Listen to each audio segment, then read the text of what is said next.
past the point of petrol. I drop these lyrics for my people in the ghetto.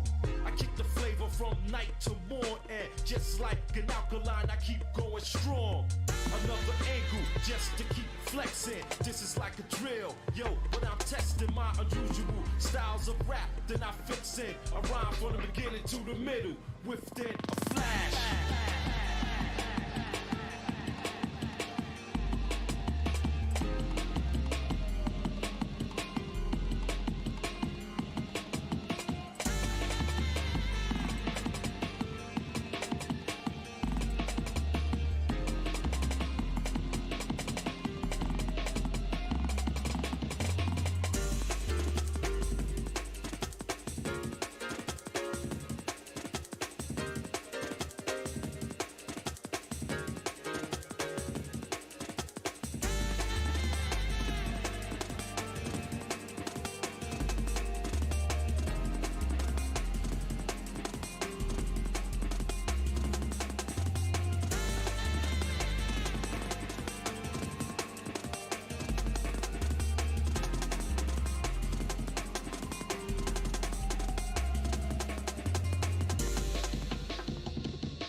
Disappoint you, but you living kinda foul. So, yo, pack your bag, kid, you got to go to the drawing board, cause I ain't going for the whack stuff. You best to slack up before I bring the Mac up. Then make shots like that Jamaican kid they call Ross. I get bust rocks from my block to your block. And with the super duper lyrics that I create, it's too late for any discussions or debates.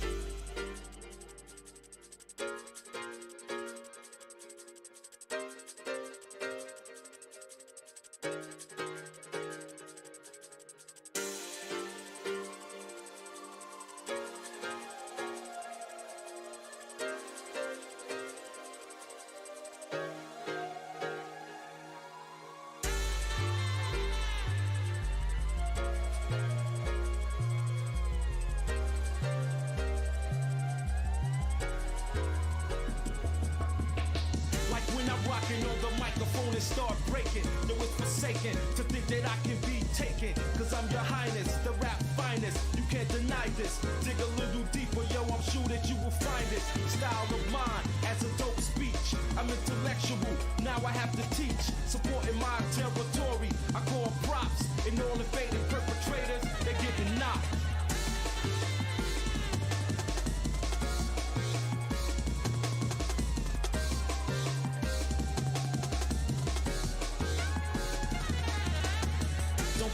Just get involved with the rhythm, the rhymes I give them full impact. Your brother, listen, there's no stopping this style like the apocalypse. It's 97, yo, check the way I'm dropping this. You must be joking, kid, yeah, I may be smoking. You can't take me out, yo, my style is doping. Word up, I'm catching wreck like that. It's 97, yo, the Street Fighter game shit is fat.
Yeah, it's a good point to start right here. Hope you enjoyed the pre-show. Now, give me a second. I'm going to bring in Squiggleton, and then we can talk about stupid shit.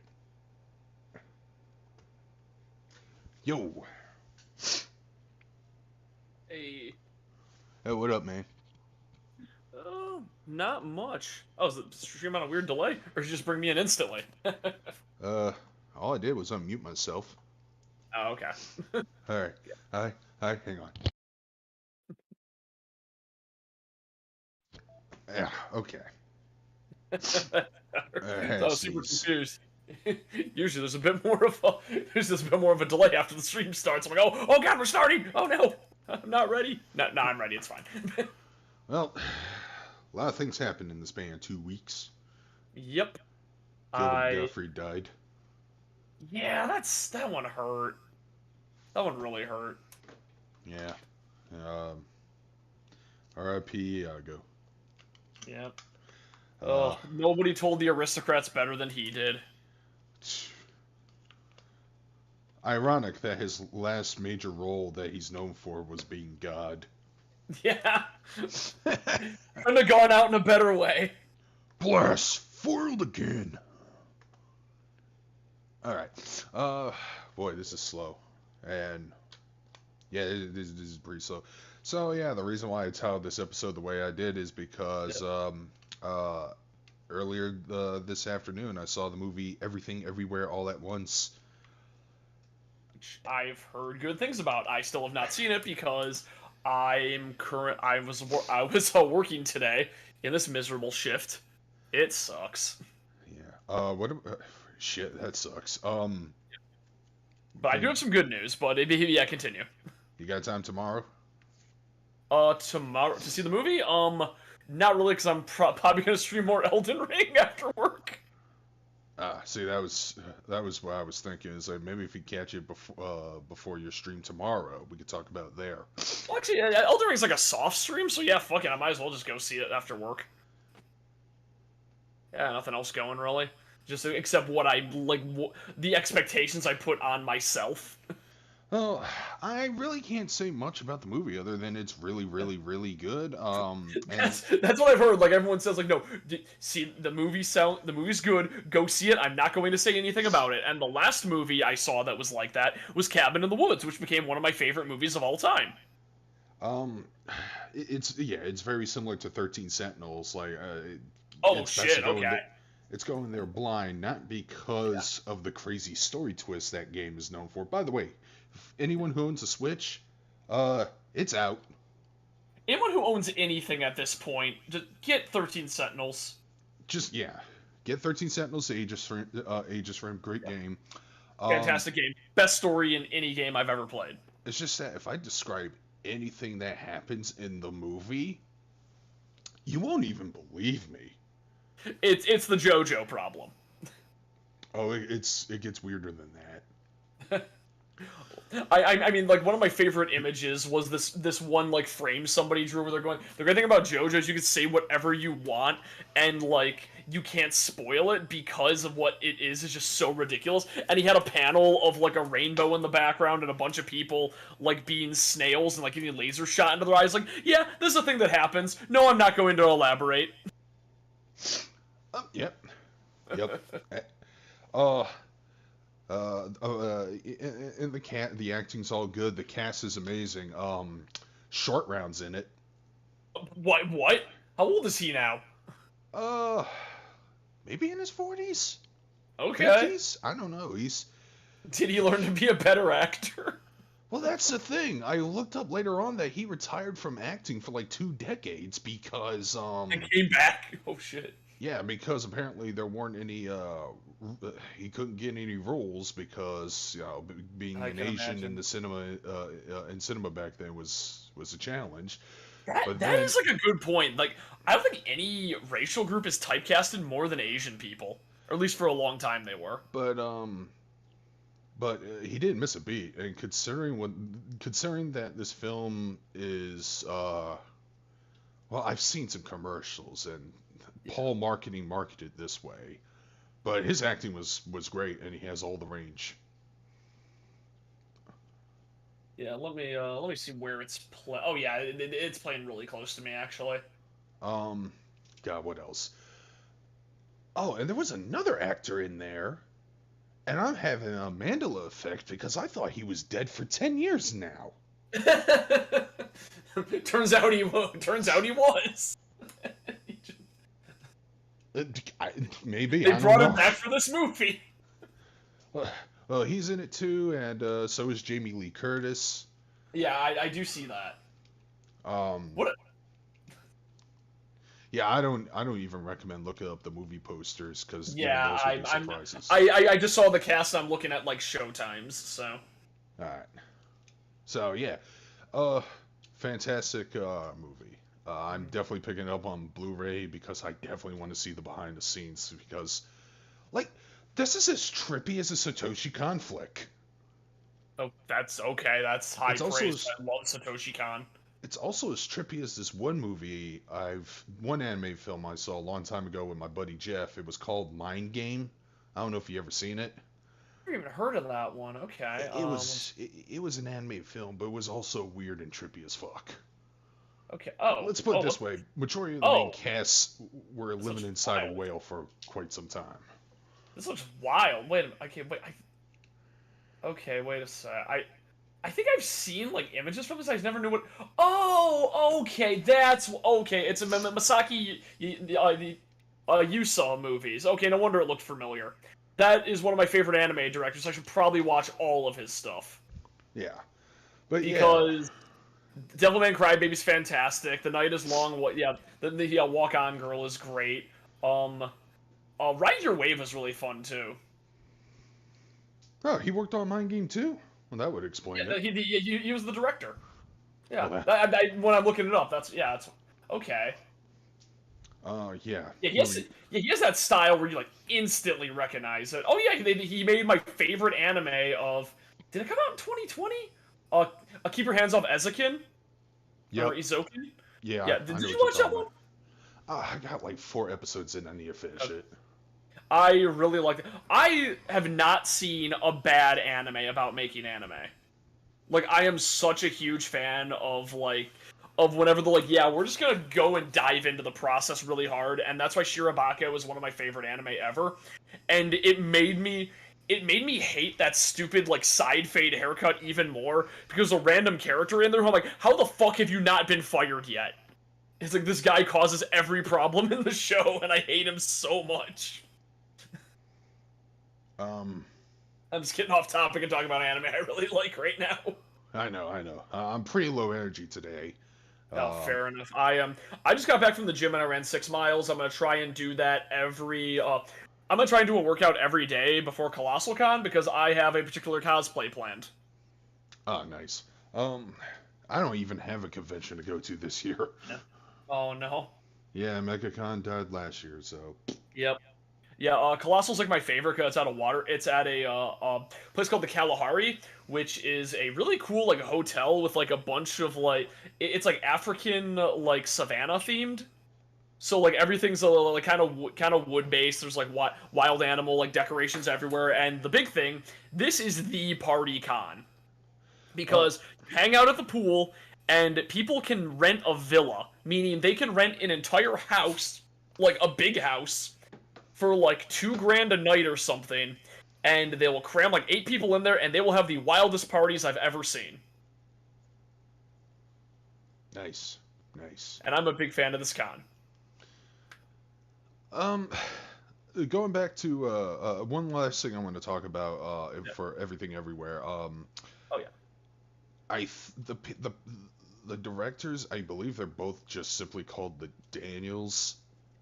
Okay. They directed the Turn Down for What music video, if you remember that crazy trip. That music video is awesome. Yeah, okay. So that should get you at least a little prepared on what you're about to see. But even then, there was a moment where I was like, you know what? Whatever fucking drug they're injecting into my eyeballs, just let it hit my system. I love movies. I love movies that will alter my state of consciousness. It's so much fun. Yeah, sorry, I kind of want to check out chat before I forget. Lancer says that it's he saw it last night. It's a work of art. So yeah, I really got to see it. I don't know So what to expect from the Discovery Warner merger. that's weird to me. Carnage, you might need to quote your sources, 'cause that sounds weird. I understand getting rid of the CW, but like the DC. They're not trying to get rid of the DCEU. They're Yeah, trying to yeah, fix it. because it's a mess. Yeah, All these it's a all mess. these people going to restore the Snyderverse. I think the best way to do that Not gonna is happen. Not gonna fucking happen. Let's shut the fuck up don't. about that. I'm sorry. I'm just too heated. Yeah, I no, don't no, it's wanna fine. see- It's fine. No. Yeah. How? Affleck's done. Nobody's involved. Cavill's done, and Ray Fisher. He pretty much. He yeah. Keep insulting Warner Brothers executives and call them racist. See how far it gets you in your career. Hence why you never see him at the end of Peacemaker, and Ezra Miller. Oof. Yeah. Done. Yeah. Goddamn. Restore the Snyderverse with what? Gal Gadot and Aquabro? Yeah, real fun. I mean, you know what? They're like the only characters I really care. Actually, no. I didn't like Wonder Woman that much. I thought it was mid. Yeah, I'll say it. Yeah, it is mid. You're not wrong. Yep. The first movie was mid, and the second movie was awful. Aquaman is mid, but Jason Momoa is a That treasure. too. I mean, Jason Momoa was pretty cool, but the way Jason Momoa is like the best thing about any of it, so that's why you just have Jason Momoa in there, but he's just playing Aquaman in the background and doesn't have his own movie. Oh, and by the way, I'm not going to see Aquaman 2 if Amber Heard still has a career working on that film. That's still happening? I haven't heard any real direct news that she's gone, because the trial's still going. Oh, yeah. But considering that they took her word for it without any evidence and demonized Johnny Depp, I'm so glad the pendulum is swinging in the other direction. I heard the trial is not going in her favor. My favorite thing about it was, did you hear how her testimony got completely rebuted? No, how? So, she said, yeah, I carried this particular brand of concealer around with me to cover up all the bruises Johnny Depp gave me, and then they looked it up. That concealer didn't exist in that particular year. What the fuck are you talking about? That brand was not a thing yet. I love that she was called out. She was called out by chronology. It's the best way to be called out. Good. That's like the most Columbo Sherlock shit ever. Yeah, it's funny you bring that up, because I was listening to Jim Cornette's Drive-Thru earlier today. You're talking about Emperor? And, they were responding to a quote Vince Russo said. Russo said that Triple H would never draw a dime, blah, blah, blah, and Jim Cornette's like, no, motherfucker, you're full of shit. Triple H wasn't even a name back in 1995. It was just Hunter Hearst Helmsley, and I thought the gimmick he was in was stupid. Yeah. So yeah, chronological. That's why I got back to that, because we were talking about, hey, this is chronological. Yeah, that's what it was. Yeah, Lance is right. The brand went on record and called her out, saying we did not exist the year this allegedly happened. You know what? This is historical. This is the one time ever where I don't want to say silence, brand. Continue speaking, brand. Let's hear brand out. I mean, if it leads to the right path of justice, and so yeah. By the way, I think I fixed my. Time. By the way, I think I fixed my streaming problem on Discord, but let's see. Oh. Hell yeah. Let's see how that goes. Sweet. Oh, yeah. Yeah, it's working good. Yeah, I'm just going to Nell's channel next. That's good. Okay. Okay. Is it... Okay, maybe they called it something different. The fact that we had two shows called The Adventures of Sonic the Hedgehog is fucking stupid. No. It was just Adventures of Sonic the Hedgehog, and the other show was just simply called Sonic the Hedgehog. Okay, that's what it was. Okay, that makes more sense. Sonic always had that problem with titles. Like, was Sonic the first game that did the whole we're gonna call it a thing but year? Oh, I think the stream kind of froze. Yeah, it did. Hang on. Yeah, because Elden Ring's looking great. Oh, okay, well, I reloaded. It looks fine now.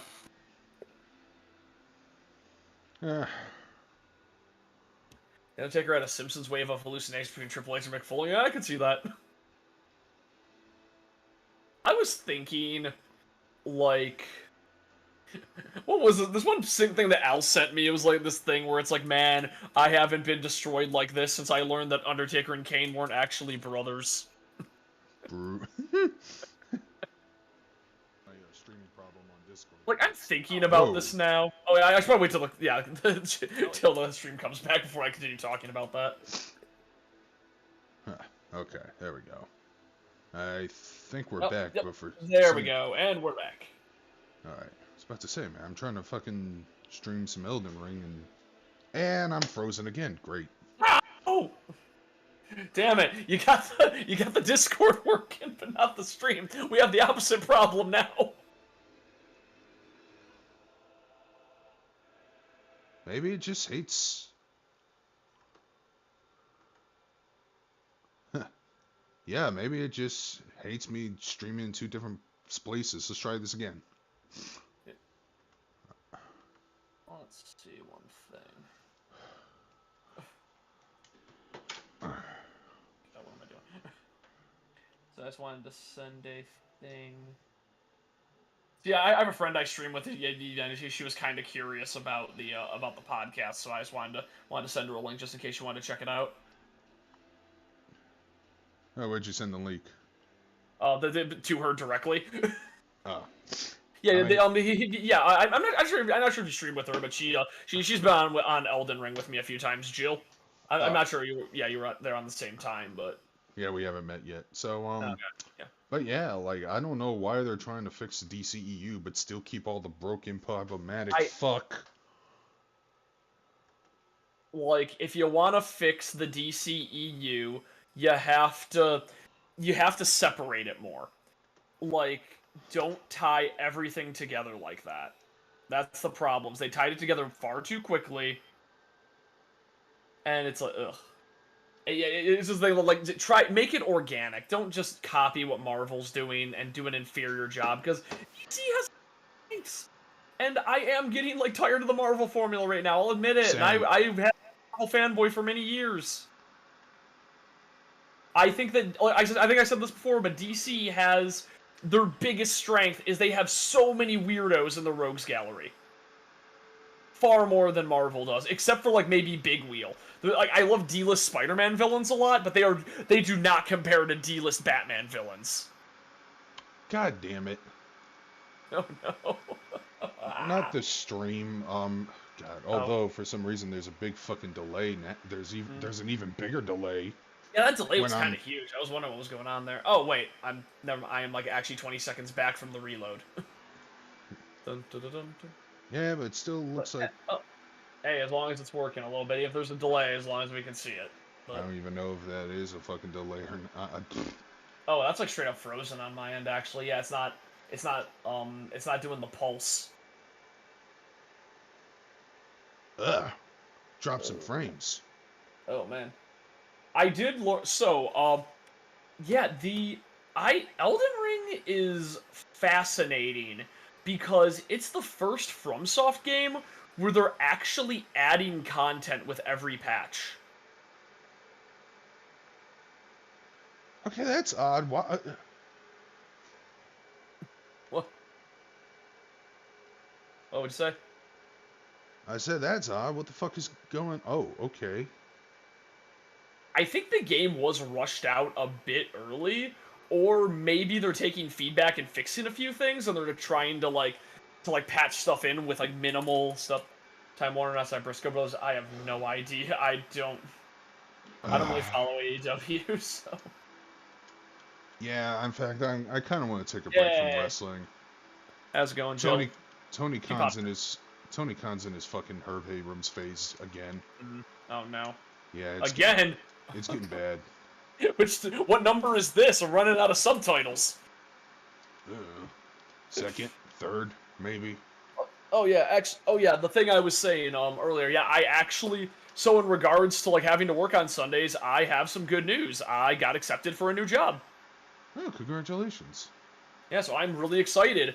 I'm trying, like, I don't want to be bitter or anything, but it's like, wow, they my boss is in panic mode trying to keep me because she's like, oh no, this is the one person who actually does work. And I straight up told her, like, the reason I want to leave is because I've never seen morale this low, and I don't believe in the future of the company. Damn. And she's like, I don't know where you're getting this information from. We're doing great. It's like, yeah, because you keep buying up more and more companies and not bringing enough people in, and everyone's exhausted and nobody's getting paid enough for the amount of like responsibility we have. So that's like the long and short of it. And she was like, well, why are you working for a smaller company now? It's like, because I would rather work for a 5-star restaurant than McDonald's. I don't give a shit how big you are. I didn't say it like that, obviously, but that's like I said it more as per my last email. Gotcha. Okay, yeah, that makes sense. In that Anyways, language. I can't find a rare fucking plant to cure all the scarlet rot because that's the only way I can traverse through the beginning of this dungeon. Oh, yeah, oh, that one, actually, what's your faith? Is it super low? Let me check. Alright, let's try this shit again. Because there is a ability called O Flame Cleanse Me that is a pyromancy ability that you can just cast that will, like, negate all poison and scarlet rot on you.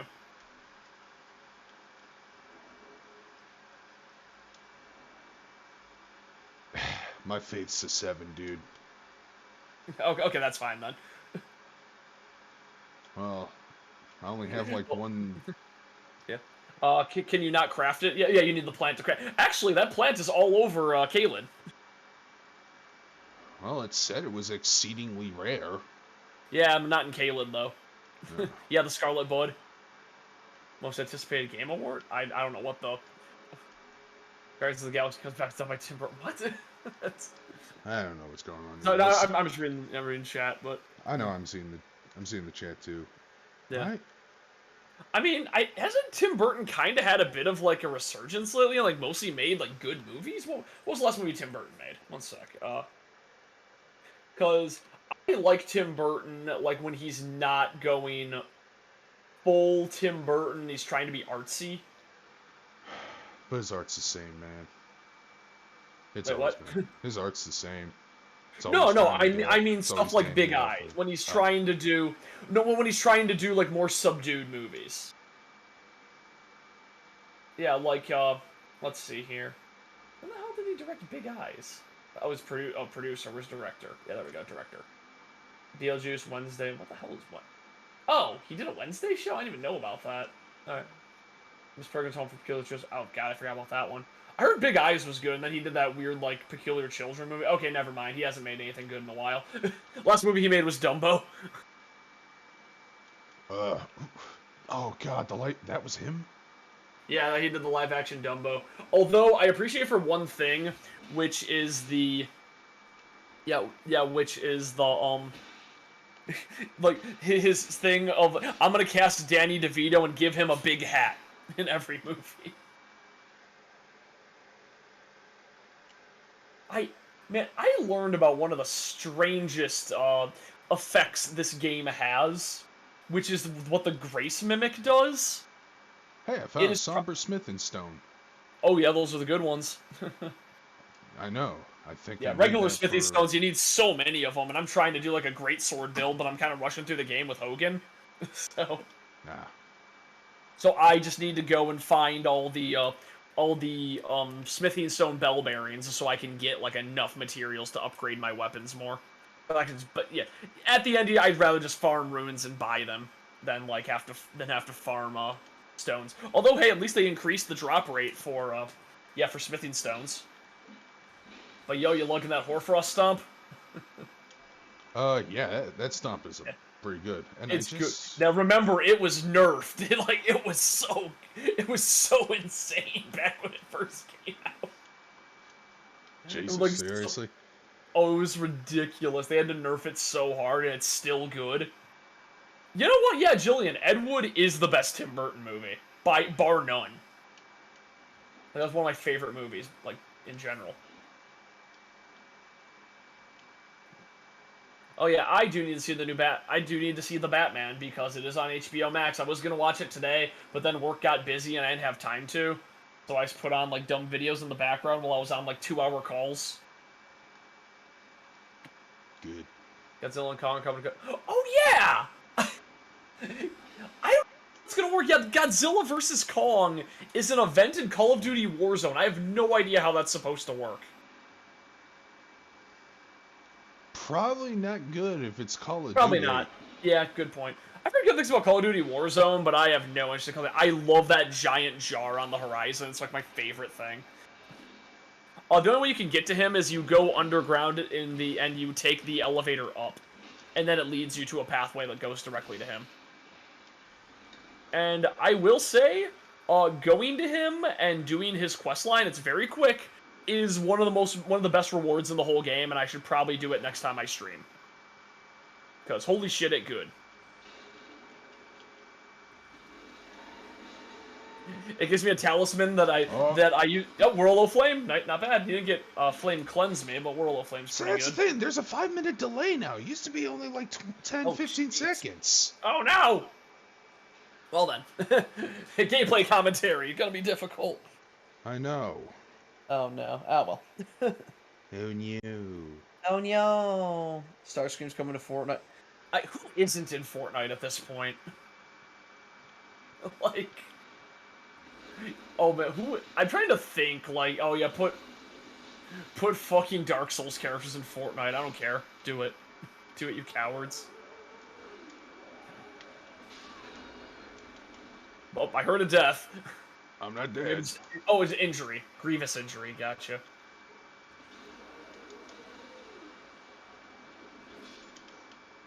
Okay. I think I heard when it happened, so okay, I might be less of a delay than I thought. But yeah, so the Grace Mimic, you know how the Graces will shine like a particular pathway that'll lead you to like a boss? Yes, you follow it. So I guess that when you get invaded, Graces will lead the invader to you. So what a Grace Mimic does is it fires that path in random directions to try and throw off invaders. What a highly specific and weird item. Alright. This game has some of the craziest, like, just deep mechanics I've ever seen. Like the those big skull tank dudes. Oh, the head chariots or whatever you want to call them. If you do a plunging attack on them, they die in one hit. Plunging, that's like jump hit, right? Jump heavy. Huh. So, I've seen people very good at jumping off torrent and doing a plunging attack. I'm very bad at landing that. I've never landed it once, except for the times I've jumped off geometry. Yeah, but they have, I'm trying to remember what they buffed colossal weapons. I didn't see much of a difference when I was playing as Hogan, but I think once I start power stancing, I'll be able to see it better. Ah, darn. Power stance is pretty wild. Yeah, that's when you equip two weapons from the same family, one in your other hand. And then you get a new moveset when you press the left attack button. Morbius and Dumbledore was disappointment. You had expectations? Yeah, I mean, so, controversial statement. I actually really liked Fantastic Beasts 1. I thought it was a fun movie that felt like sort of like a Doctor Who romp. And I figured Eddie Redmayne would have made a great Doctor. And Fantastic Beasts 2 throws out everything that made the first game good. The first movie good. Because it's like, oh hey, Newt Scamander, you're a cop now for some reason, and we're gonna force you to track down a serial killer. It's like, what? Why? He just wants to play with his magical animals. Why are you recruiting? And then there's like a scene in the movie where they're like going on, like doing reveal and after reveal and like 5 twists in a row, and it sucks. And the main character is sitting there in the background with nothing to do. It's like, wow, this is so badly done. Why is it called Fantastic Beasts in the first place? Because did you ever see any of the movies or no? I know the first movie is about him retrieving them. Okay. Yeah. So the second movie seems to be less about that and more about. No, it's like not about it at all. It's about Johnny Depp's serial killer character. So. By the way, I heard one of the plot twists is that Grindelwald was committing atrocities in order to prevent World War II. Is that true? Yeah, that's true. So the villain is trying to prevent World War II, and they're like, no, World War II needs to happen. I was like, but 6 million Jews will die. Oh, here's where it's extra funny. The one character that goes along with him is the one canonically Jewish character. No, the one character that, like, no, it's a character that doesn't and says this needs to happen or something like that. Or, I'm trying to remember how it worked. It was, like, a really weird moment. And, damn it, Jill, stop slandering me in chat. I do not like J.K. Rowling. I dunk on that bitch constantly. J.K. Rowling never wrote a good book in her life. I did cosplay Newt Scamander once because it was just a really fun cosplay to do for my Monster Girl panel because I thought it made sense. And also I could keep like beer in my suitcase and nobody would stop me. So I'll just start my panel, just pull out like a flask of whiskey and just start chugging it, going, "Yo, let me tell you about the genitals of every Monster Musume girl." Oh, I should pour myself a whiskey. I have a whole bottle in the fridge. Really good stuff. Yeah, I should probably do the same thing, but... Yep, American Honey. Oh, that's probably a bad idea while you're playing Elden. But, Let's see. But, for what else I've done this week, I mean, I'm near the end of, Ranking of Kings, and that is a show that does a lot of things I like and a few things I really, really don't like, but overall I think it's above par for that reason. Like, I think it has some really cool moments, and there's a lot of cool stuff, although it does do that thing I hate of, well, the main villain committed a lot of genocide, but they feel bad about it, so you should feel bad about them. It's like, no, fuck you. Your ambition, and also the reasoning is, like, super selfish. You can have somebody who commits atrocities for, like, a good reason. It's hard to do, but a lot of times the reasoning fucking sucks. It's like, because people were mean to me. Shit. What were they called? Black Knife Assassins? Oh yeah, the Black Knife Assassins fucking rule. Okay, well, I found my first one, and of course it has to be the one you can't use, an assist with. Oh, really? Okay. Yeah, let's see what I can find. Where the fuck are we talking about Stephanie Meyer? Blah, blah, blah. Yeah, no, I mean, nobody's gonna defend... Okay, the only defense I've really heard of Stephanie Meyer, her books are bad and weird Mormon propaganda, but she's, for the most part, like, kinda harmless, just otherwise really misguided. Like, she doesn't realize how creepy her books actually are. And then it turns out, oh no, wait. What? Kingsley Shacklefoot? Are you fucking for real? Fucking Kingsley Shacklebolt! Or whatever is... Yeah, She was... what was the fucking... What was the fuck? No, Stephanie Meyer didn't ruin vampires. We got Morbius, the greatest vampire. Morbius sweet. No, we've gotten good vampires afterward. Damn it, I was about to recommend a show, but me saying it involves vampires is spoiling the goddamn show. And now I'm upset that I can't recommend it because it's a really good fucking show.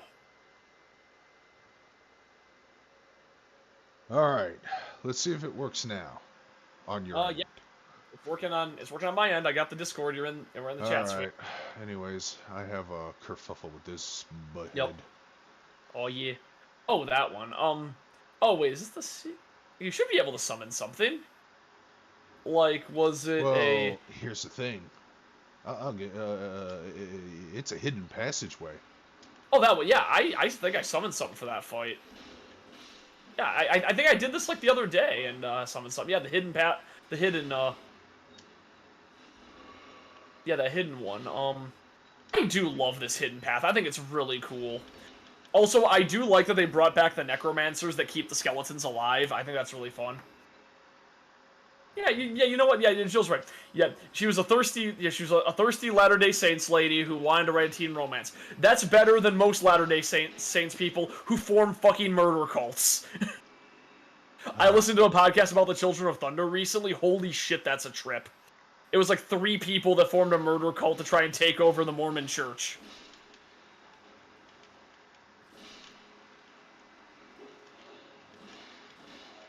I'm wondering if maybe you were using Hoarfrost Stomp and used up your FP.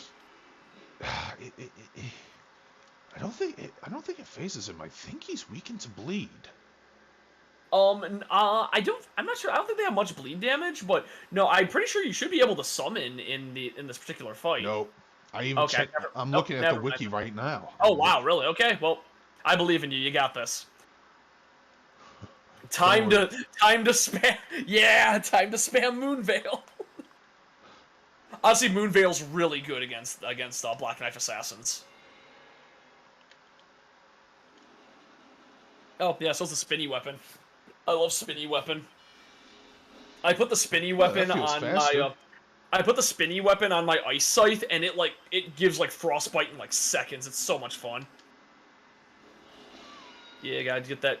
Oh yeah, I recommend taking your flask when you first get in. I mean, before you walk in. Yep. Yeah, you got the range going, so that's pretty good. Nice. Okay. Okay. You gotta keep an eye on your staminas though. Okay. Yeah, which you are. Nice. Nice.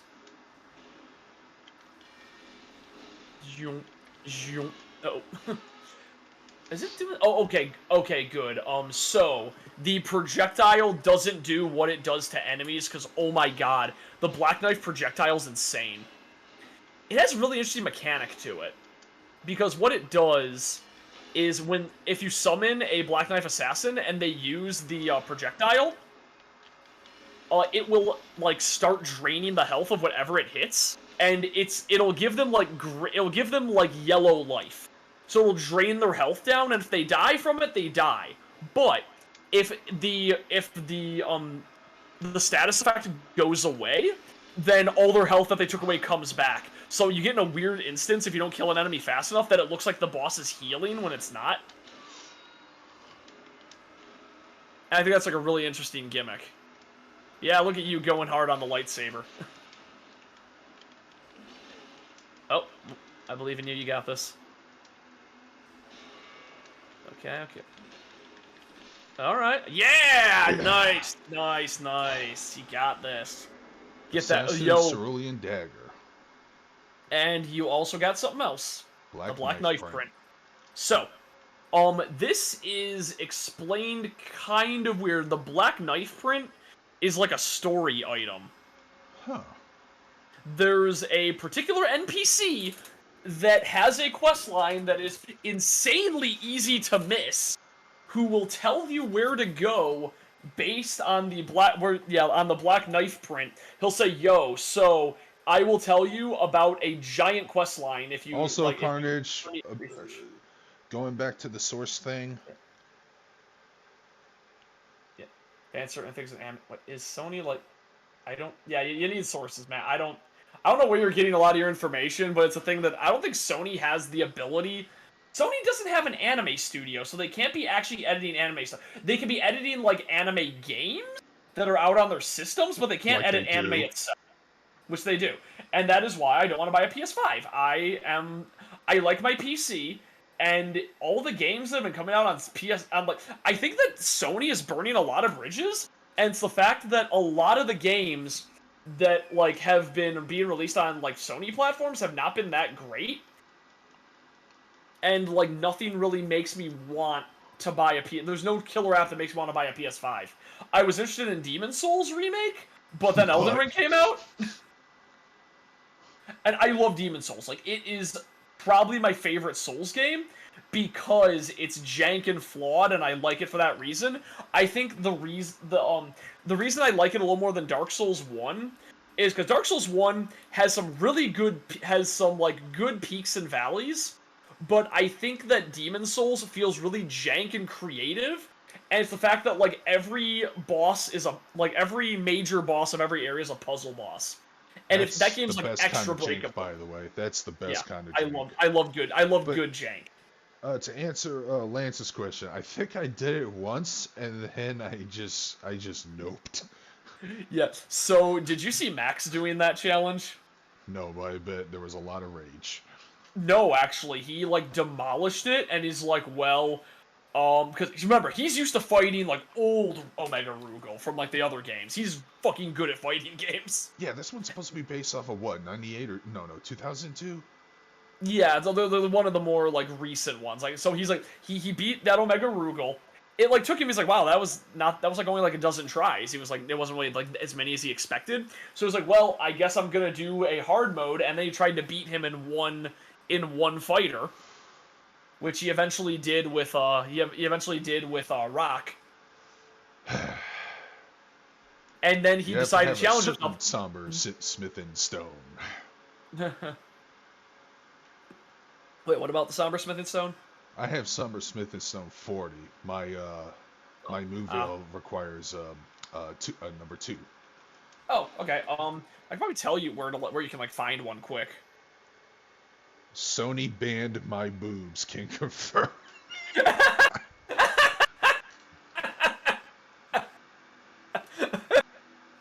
Okay, why's that tickle me?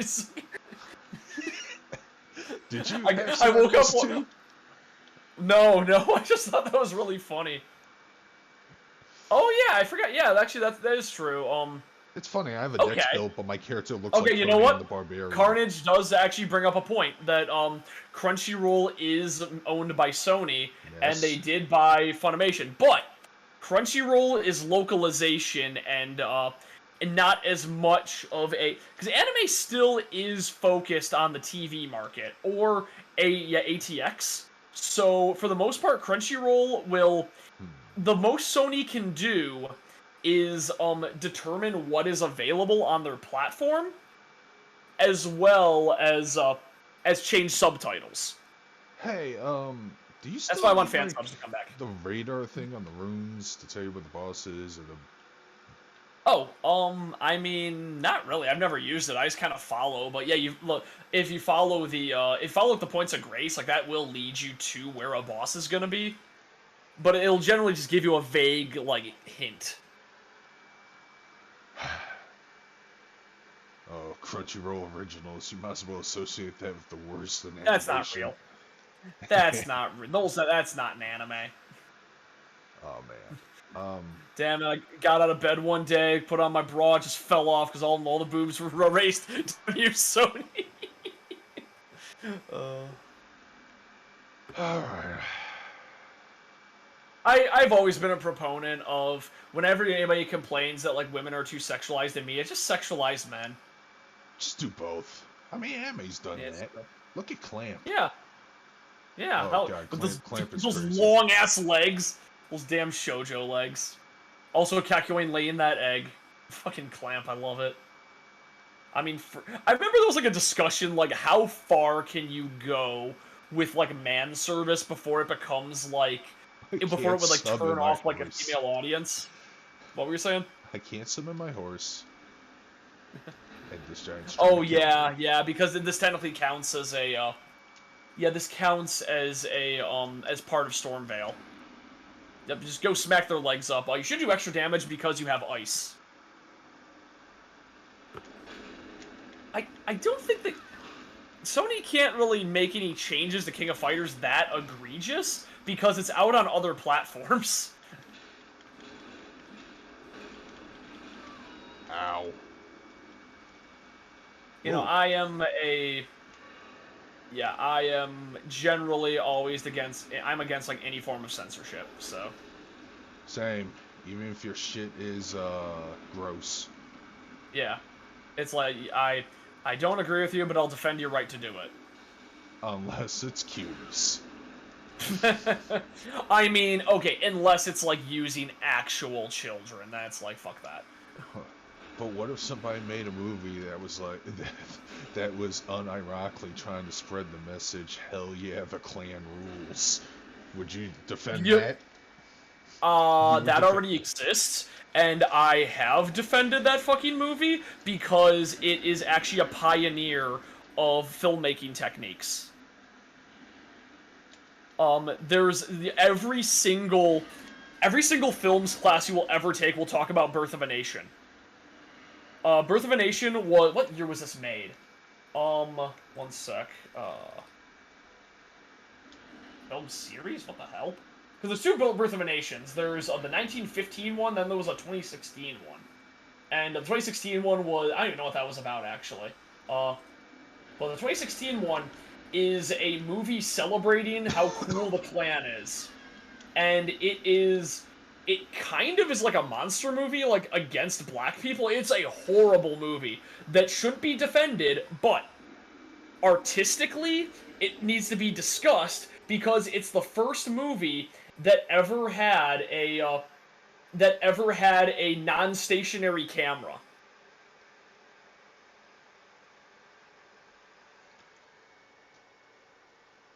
That is fascinating. And holy shit.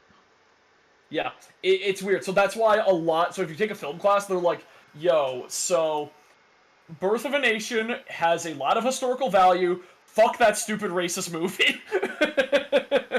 That's basically all I have to say about it. And that's like the thing. And it's worth discussing. And for historical value, it should... Oh, Jesus Christ. Yeah, I saw apparently Monkey D. Luffy is saying something that is asking for something that already exists in anime.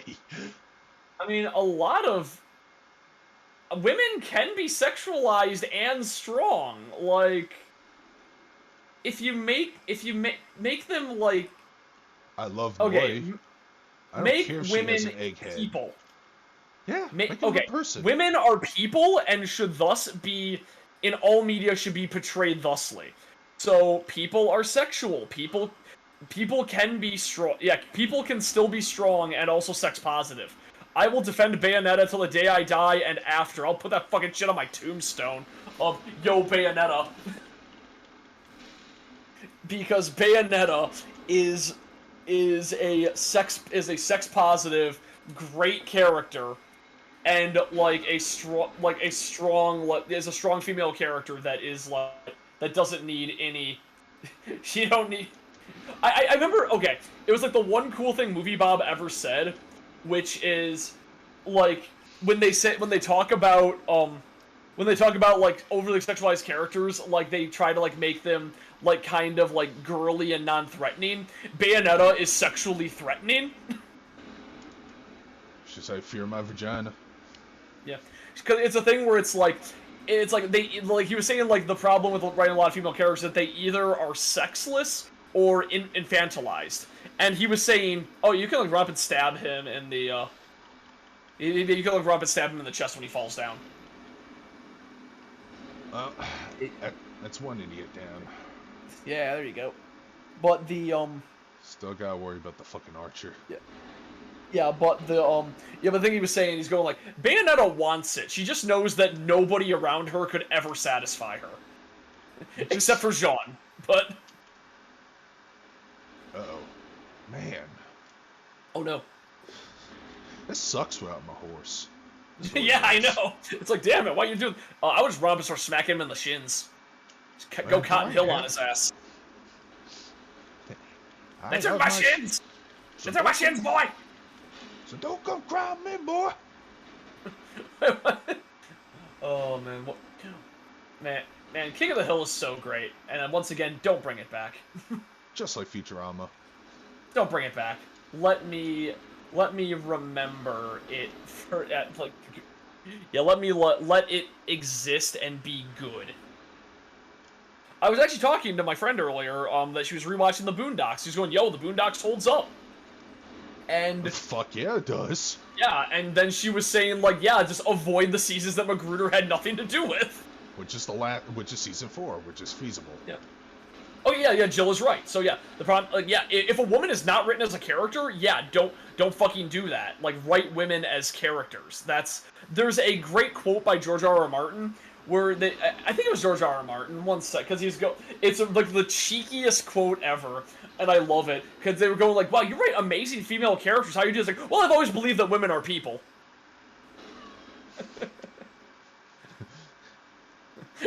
I love that quote so much. And I just got decked. Oh, damn it, you got deaded. I don't think they respawn, I don't remember, though. No, they do. Oh, they damn it, fucking okay, do. never mind then. You know what? I might not put up with this. I think I'm gonna see if I can make a run for it. Yeah, okay, you know, I'm gonna argue with you a little bit, Jill, because I think that anime women in like, shonen and, like, other, like, action stuff are badly written. In Slice of Life, they're written amazingly. Azumanga Azumanga. No, I was telling her she didn't know what Azumanga Daioh was when we were streaming. I'm like, damn it, you need to watch Azumanga Daioh. Hell, even Lucky Star. Lucky Star is good. Okay, Lucky Star was the first time I watched an anime, and I saw the girl, I'm like, yo, she me for real, though. I relate so much to Konata, this fucking trash weeb lord. I love that weeb has completely replaced otaku, even referring to Japanese people. Okay, now it's kicking in. It feels like somebody's touching me. Oh no! Oh no! You know you're doing that. I remember I did do a stream I didn't do a stream of Eldoran edibles, but I was playing in chat, and that was pretty fun. And I was vibing. I'm like, oh god, where do I even go now? Did you? Let me pick up my runes first. Ow. Did you fight Godric yet? No. I don't think you want to go down this path then, because it leads to a door that only opens if you killed Godric.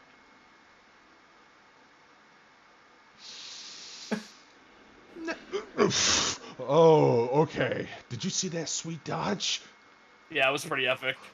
That was the Virgil dodge, just casually walking out of the way. I mean, hey, here's... Huh. I just kind of had a weird realization that even in a lot of shonen written by women, like, a lot of the female characters are not well written, which fucking sucks. Because a lot of great shonen are written by women. Jesus, I'll even say that Ken Akamatsu, I'll say that at least Naruto got better later on in the Love Hina manga. One sec. Yeah, I'm gonna actually look at the list of, like, famous shonen written by women. Okay, Ancient Magus Bride, that's like kind of, I'll say that. Demon Slayer, I don't think Demon Slayer has, okay, maybe I didn't get that far, but I didn't really think the female characters in Demon Slayer were that good. Okay, Flammo cleanse me, I need a faith of 12, and I believe I have 7. Is it worth leveling it up right now in the state I am? Oh, the faith thing? Oh, you have Flame Cleanse Me? I mean, you know what I would do instead? Oh, damn, I don't even think you can get that talisman anywhere, this close, but there are items that increase your faith stat. Is Gravity Well a good spell? Gravity Well is interesting because it does a little bit of damage, but if you hit a flying enemy with it, they just fall to the ground. So it's an anti-air spell, which is fucking cool, I think, but... I think it's nuts. I'm pretty sure somebody's looking at me and screaming in frustration. You have all this great power and you don't know how to use it. That's Elden Ring. Yeah, Jill, exactly. I really wish shonen wasn't the main representative genre, because most shonen is bad. Yeah. Whenever I hear my friends say, "Oh, I'm into anime now," I'm like, "Sweet, what anime?" And she's like, "Oh, Demon Slayer." Okay, but I say most shonen is bad, and I fucking love JoJo, and I'm currently watching Spy X Family, and I like Spy X Family a lot so far. I need to look up and see if Mirako-san is horny in the manga as well, because Mirako-san was a really good anime. Is the manga also horny? Let's see, Wait, why were we talking about that? I was wondering, I don't think that counts as a shonen. I think that might be a sign. I honestly need to see what genre that counts as. Because it seems too graphic to be a shonen. What the heck is JJK? Uh, You mean uh, JJ Bizarre? oh, Jujutsu Kaisen. Ah. I've been meaning to watch that one. I mean, yeah. I forgot. I like Sailor Moon as a character. I like Sailor Moon as a character because she's strong and she's relatable. She has all the flaws that man, do you remember the days where like there was like a whole trend of anime girls who can't use a computer and it was like a running gag and a lot of stuff? Thanks, Usagi. Fucking Usagi. Usagi can't use a computer. I kind of love it's so nice. But yeah, now that's not relatable, so everyone can use a computer. I love that one stupid meme, Cowboy Bebop at his computer. Do you remember that image? Yes, I do. Oh my god, do I Where know that. Damn, every single sentence in this, every single word in the sentence is wrong. That's kind of interesting. Oh, god damn it. I guess the Jujutsu Kaisen author is non-binary. I don't know if that has a different connotation in Japan, because I know that a lot of like androgynous characters were later like retconned by the creators to be non-binary after that became more of a term. So I don't know how the so I don't know like how I don't know what to, like how similar that is between cultures. But yeah, what is the what the fuck anime is it? God, why is it so hard to find Maruko-san? Because it's the similar title to the Slipmouth Woman. What the fuck is this anime called again? Maruko-chan. I'm an idiot. Okay. Okay, Maruko-chan was that anime about the girl. Okay, yeah, it's a seinen. That makes a lot of sense. So, Maruko-chan I would recommend. It is horny, but it's very cool and has some really banger ghost designs. It was directed by Studio Passione, the studio that made Interspecies Reviewers. And it's about a girl who can see ghosts, and she's like, well, I should probably ignore them, because if I acknowledge they exist, bad things will probably happen. Yeah, like Spy X Family. Actually, that is the thing. Okay, so when I say shonen as a bad genre, I don't really mean Shonen Jump, because Shonen Jump actually has a surprisingly large number of genres.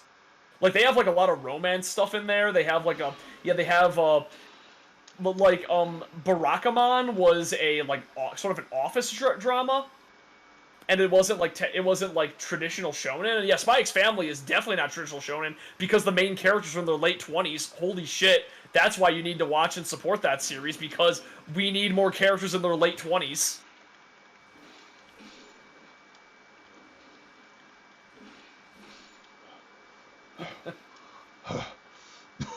Safety. Taylor Jupiter and yeah. Yeah, but Maruko, I need to look up and see. Okay, Tomoki Izumi, who written illustrated by Tomoki Izumi. What is Tomoki Izumi man or woman? Found prophecy page. Or are they just or is it just a case where they have a okay, it's written by a man. All right. For some reason, it felt like the series would be written by a woman, but I don't know why I thought that. Damn it. Where the fuck are you?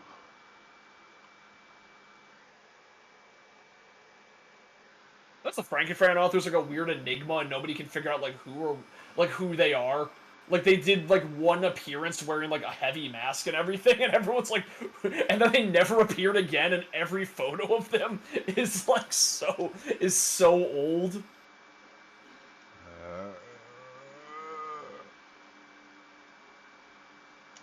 God, Frankenfran is such a good series. I guess it came back. I should probably read the new series. Because Frankenfran fucking rules. Fuck these people for chasing me into this grace. You know what? I am a big fan of manga authors. Oh shit, fell down the elevator. You didn't win! Gravity did!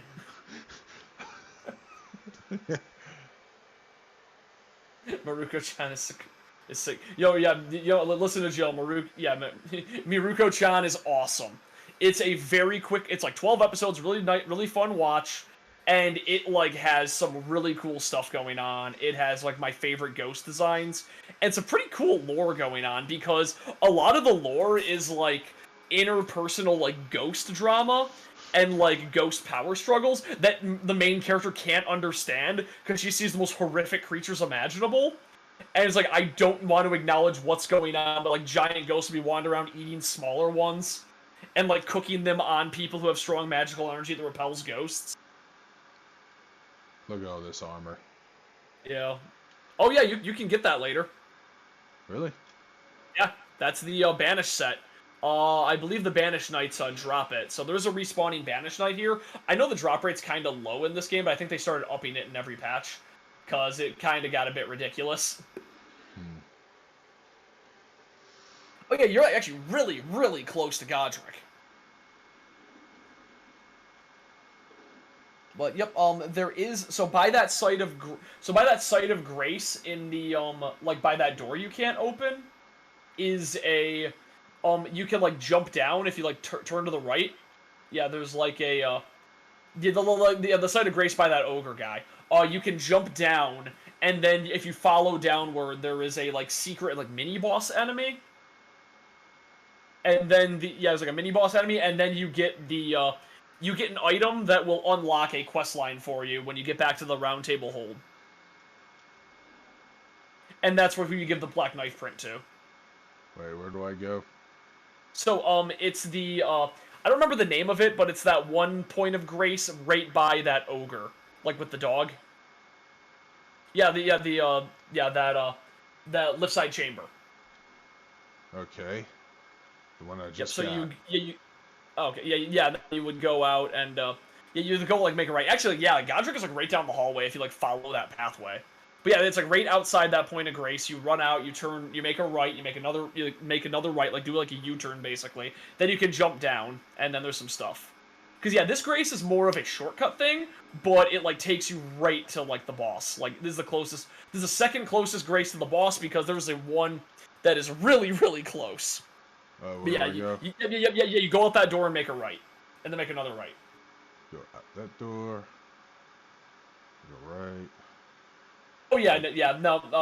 I think I wouldn't even consider that. I think JoJo needs more letters. Yep, just jump down there. That's a big jump. It's a jump. You'll live.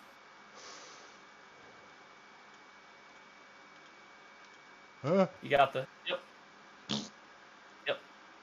Okay. I think JoJo transcends sexuality. Like that's why I will say, Okay, I do know. Just keep jumping down. It's like a little jumping puzzle. Just jump down on whatever looks safe. Yeah, like grab the items and roll down onto that, like onto that stuff, and then down here there is there's some cool stuff you can pick up, and then there's also like a kind of tough enemy, but I'm pretty sure you fought one already. And I believe in you. I know you can't summon for it, but it's it's a good one. Collect from this guy. Yep. Yeah, there you go. Money. No, that was like the thing. I remember that it was the I remember that that Araki said Dio is canonically bisexual, and I'm like, I feel like that's too limiting for Dio. I think Dio is the kind of person that when you walk into a room, you're automatically having sex with him just by being in his vicinity.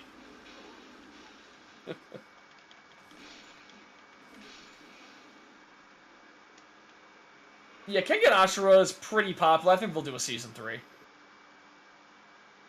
Oh wait, was it? Oh wait a sec. Was it? Wait a minute. Is Kengan Ashura a Netflix original? Like, were they they like funded by Netflix? If they are, we're kind of fucked.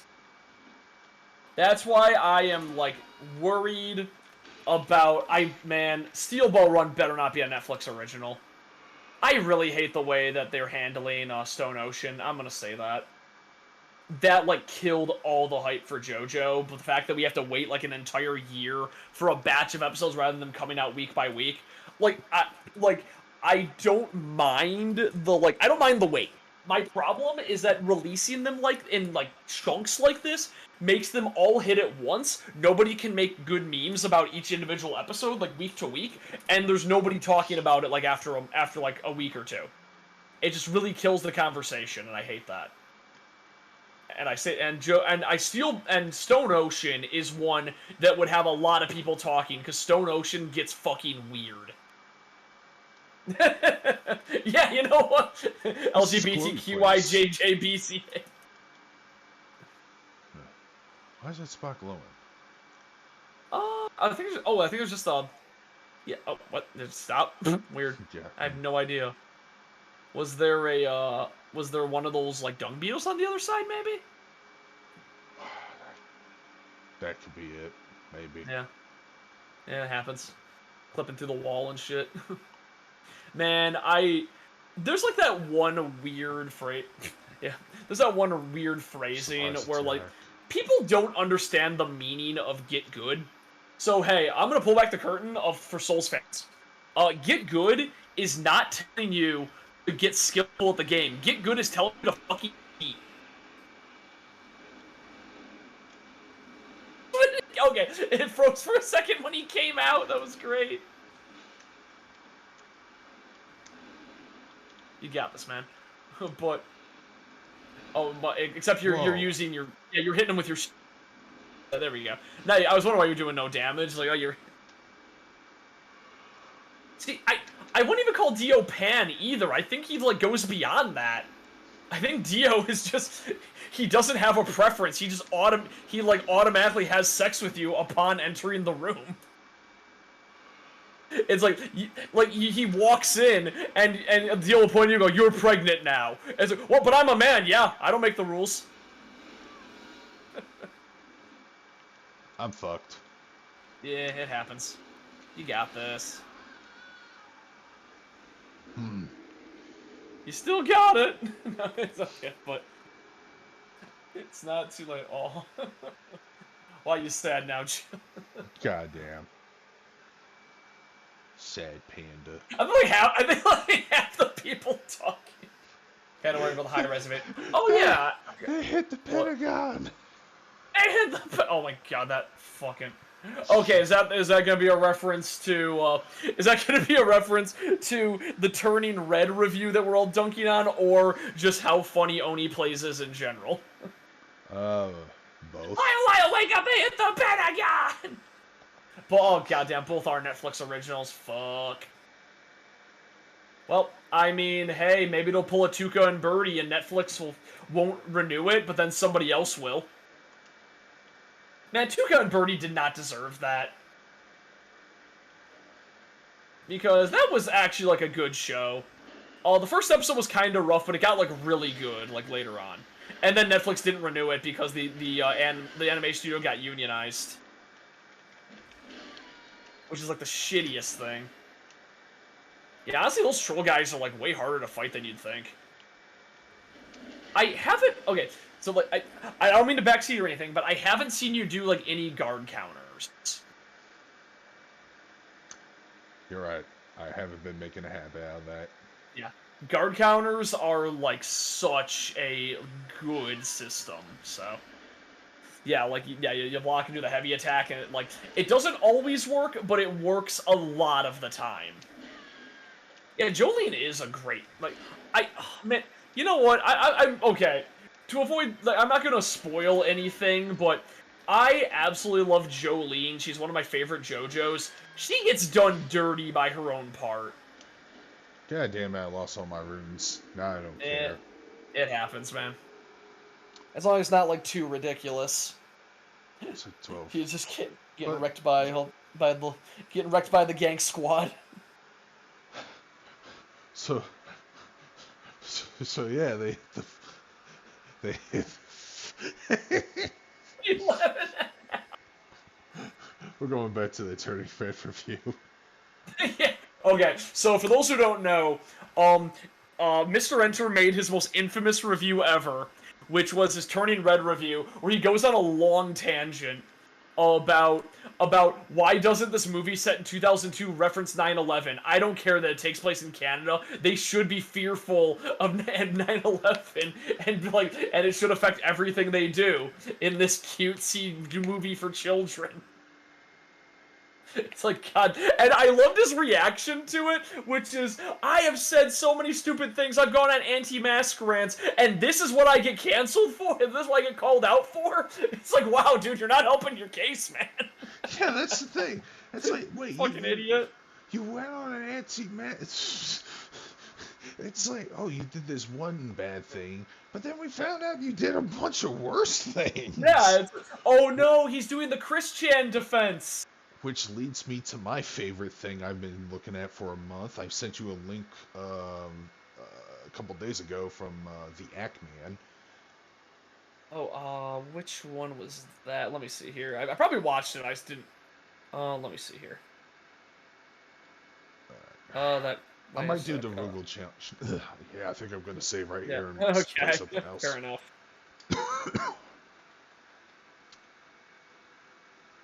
Okay, okay. That, you know what? I'll have to watch that because I do like people calling out how fucked up YouTube's copyright system is. Okay, well, you want to know what the story?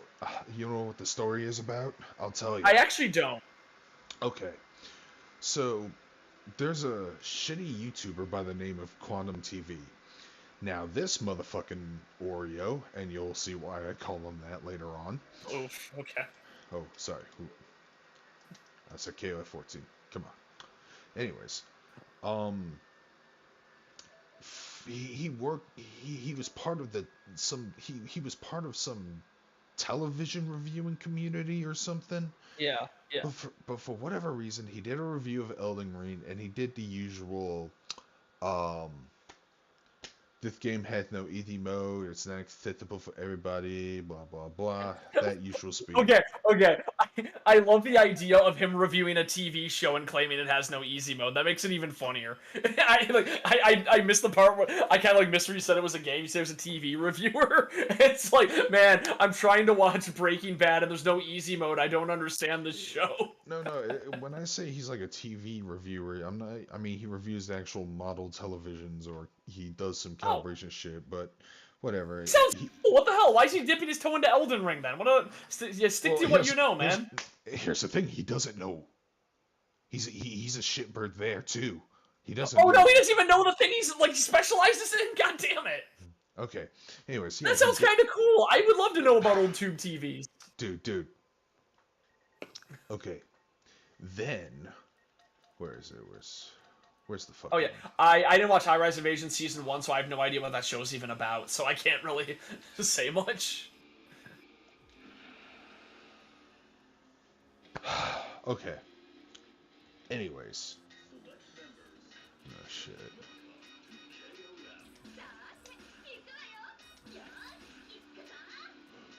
Where's Terry? Ah, there he is. Alright. Hello? Yeah, I'm here. So I was listening. Alright. So it's not just he did that same spiel, but then he apropos enough and without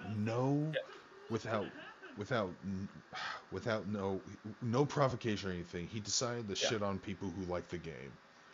Calling them virgins. Wait a minute.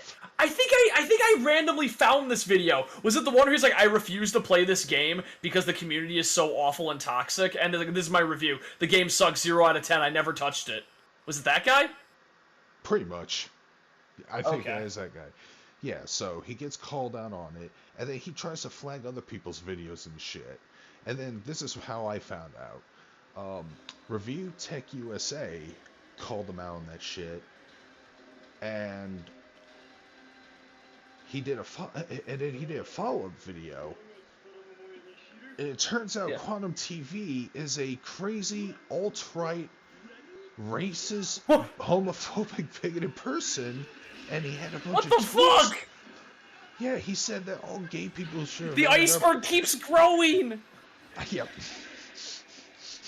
Okay, sorry. Keep talking. I'm gonna step away for one moment. I'll be right back, but I'm still listening. Okay. I've been looking up iceberg videos too this week for some reason. Anyways, and then after that got found out by Rich of Review Tech USA, Quantum TV immediately deleted the Twitter account and claimed that he was hacked. But he never retracted those statements because he never said, "Oh no, he never said. He never said, "Hey, those aren't my tweets.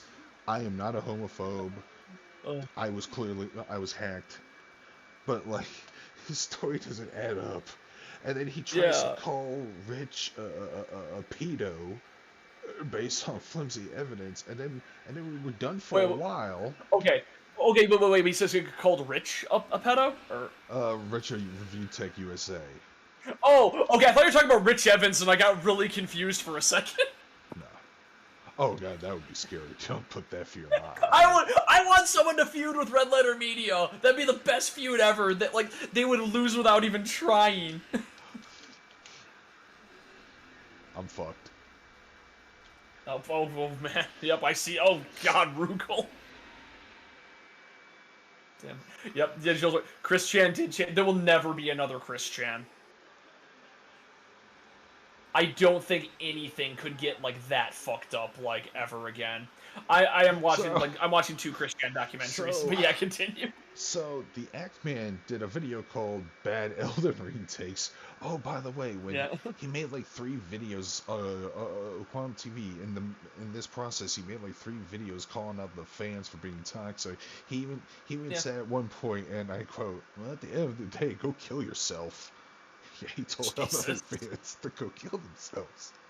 And then when he got called out for that, he said, "No, that's not what I meant. You didn't hear what I said. I said if you like the game, go keep playing, go keep getting yourself killed." But no, he can't admit that he's wrong. He can rip a fart, a big sticky dink fart in a restaurant. Everyone smells it and gets disgusted because it comes from him. And he'd still be like, that was my girlfriend's cooking. She put too much taco meat in the styrofoam. That's her fault. I'll teach her to cook better next time. And if she does it, at the end of the day, she can go kill herself. Like, this guy's a lunatic. What the hell?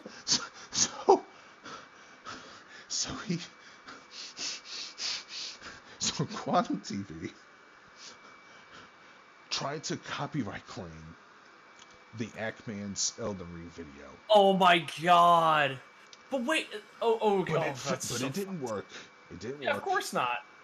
And then it's gameplay footage. You can't. Whatever. Oh, he didn't even have gameplay footage. It's just something he recorded on YouTube. Yeah, it's like you can. Okay, fair use is transformative, like content. If you're just showing a video and not transforming it in any way, that is copyright infringement. But if you're reviewing it and discussing it and like pausing and editing it, that's transformative content. There's a reason that video that is the entirety of the Lord of the Rings trilogy, but every time Sam takes a step, he says, "This is the furthest I've ever been out of the Shire." And it's like 12 hours. How long is this shit? I need to like look this up. Dude, now Quantum TV wants to sue the Act Man. This is where we're at. Oh my god. This is where we're at. Wow. The story thus far. Yeah, he also did a review of the New Horizon game, and he actually criticized it for having too many black people in it. What the? Wait, and you were saying this guy's black? Yeah. What the shit? Oh no, they did copyright claim it. Okay, so there was an edit of the entire Lord of the Rings trilogy that was like, one more step and I'll be the first away from home I've ever been. And it's like 16 hours long.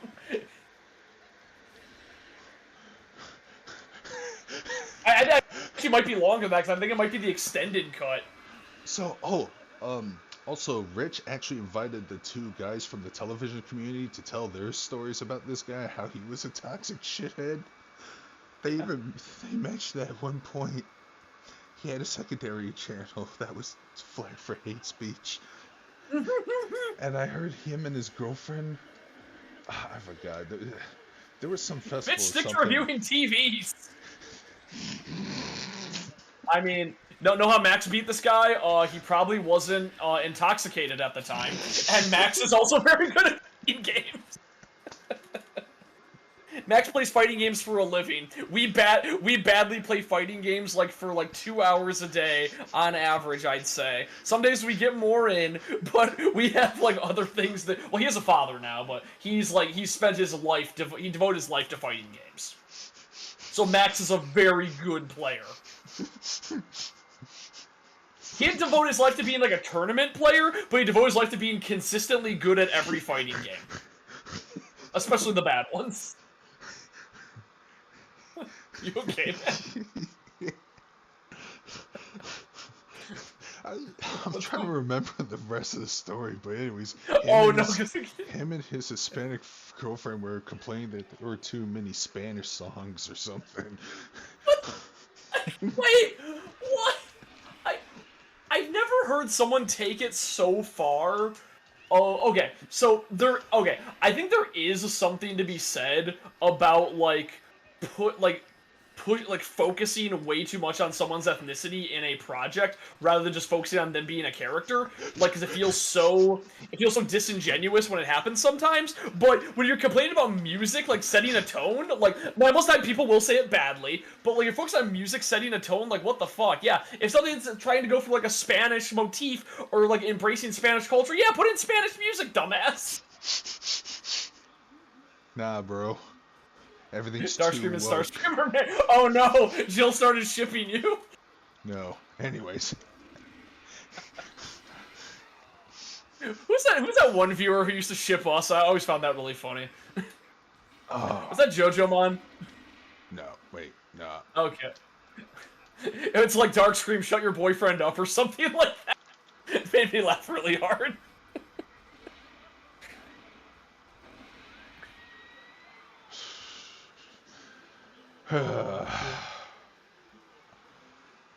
Jesus Christ. Oh, that's Gucci. Okay, you know what? I'm not usually a fan of YouTube drama, but this sounds insane. This sounds so wild. I love it. This is why do what I do and just use Twitter as a shitpost machine. And if there's a take, if you're sharing political takes on there, make sure they're weird ones that nobody gives a shit about. Let's see. My recent take is, why the fuck did we let Iron Maiden get away with writing a 6-minute song called 2 Minutes to Midnight while they're singing? While they're singing, midnight passes and they still pretend it hasn't happened yet. Why do we let them get away with this? I posted this thing of the ghost of Blockbuster kicking the shit out of Netflix. I did make a comment of people, like, saying, like, stuff about the age of consent. And I was saying, the age of consent should be raised to 40, sex has become too normalized, we need to make it dangerous again. It's like, we need to make it taboo. Wait, a Max get a man pregnant? What the hell are you talking about, Jill? Talking about Maximilian Dude? I mean, no, he's a father. Yeah, he has a wife. Sucked.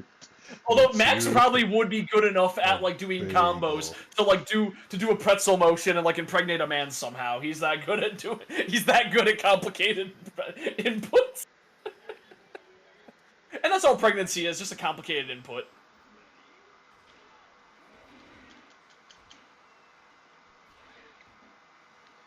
Okay, damn it. Oh no. So I did take an edible too, so I would fit in.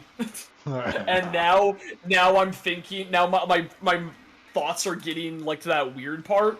And the thing I'm thinking is like, oh man, Max must be amazing at sex. He's like doing probably like 360 motions and like power geysers in the bedroom.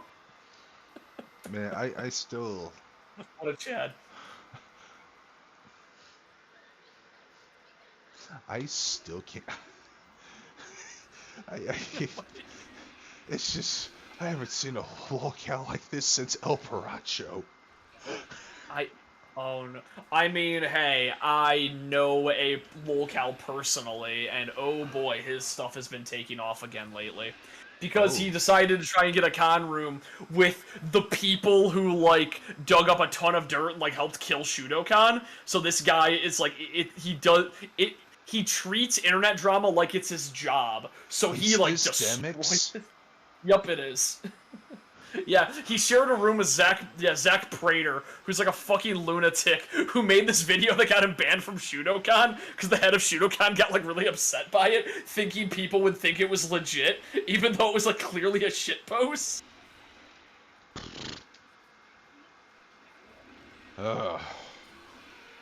Rip and piss Shudokan. Bad convention. I think we were last time we were streaming. I think we were talking about a tweet that Big Al wrote a tangent on. It's like, good. I'm glad you're miserable. It makes my dick hard. I was so vindicated in that because I get it. He put a lot of time and love and effort into this guy trying. He's like, dude, I need no Jill. Max did not get man pregnant. What the fuck? Whatever. But all right. But we're gonna switch to some Lost Judgment. All right. Please ask you, Tenchi is gonna be Dark Side because he. TBR list said Dark Side and Tenchi was one of them. I don't know much about Tenchi, to be honest. I'm really sorry. I know he's history's strongest disciple. Actually, my bad. I forgot the like. Actually, I can see Tenchi from the OVA series where he has those crazy Jiraiyan powers. Why did I say lilac? What the fuck? Lilacs are cool flowers. Man, I like flower motifs. Why did my brain go there? I don't know. You're thinking about Freedom Planet? I don't know. I should play Freedom Planet. That'd be a fun game to stream. I'm currently doing that Pokemon Nuzlocke, and it's probably gonna. I don't know. My current team is pretty damn strong, and I'm doing a lot better than I was in my first run. But things can go top side very quickly. This is gonna be an embarrassing stream. I mean, can anything be worse than that Lost stream we did on Halloween, where I was just going off on like half-hour-long tangents about time travel? And I was laughing. You were laughing your ass off so hard. And I went to the bathroom like, no, Jay, like, we need to stop Jason. He keeps, like, he's gonna go off on another hypothetical if we don't stop. Oh, Jill's first con was with the last year of Shudo-Con. Yeah, people were deranged. It's a bad con. Yeah, no. So me and Jill actually know each other in real life. She cosplays an amazing Mia from Monster Musume. That's how we met.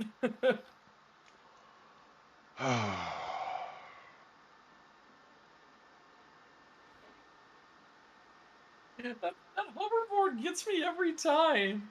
Look, why? Man, when's the next volume of Plus Size Elf coming out? I need to look that up. Oh man, I'm so behind. I haven't read a manga in like 2 years. Do love that chubby. I do love that chubby Cyclops. Yep. I just saw like one random page. I'm like, why is the Cyclops like 4 times taller than she used to be? What is going on? They're a little bit of character development, but apparently the ogres and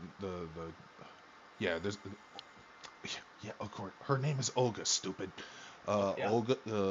It's revealed that ogres and cyclopses are actually giants, and what they're actually seeing is their compact forms. Oh, that's awesome. I like that. So yeah, I like them even more now. Hells yeah, big. Is Judgment related to Yakuza? Like, is it? It's in the same setting. Same setting. It's in the same setting, but like chronologically. Yeah. It's like happening like alongside it, or. No.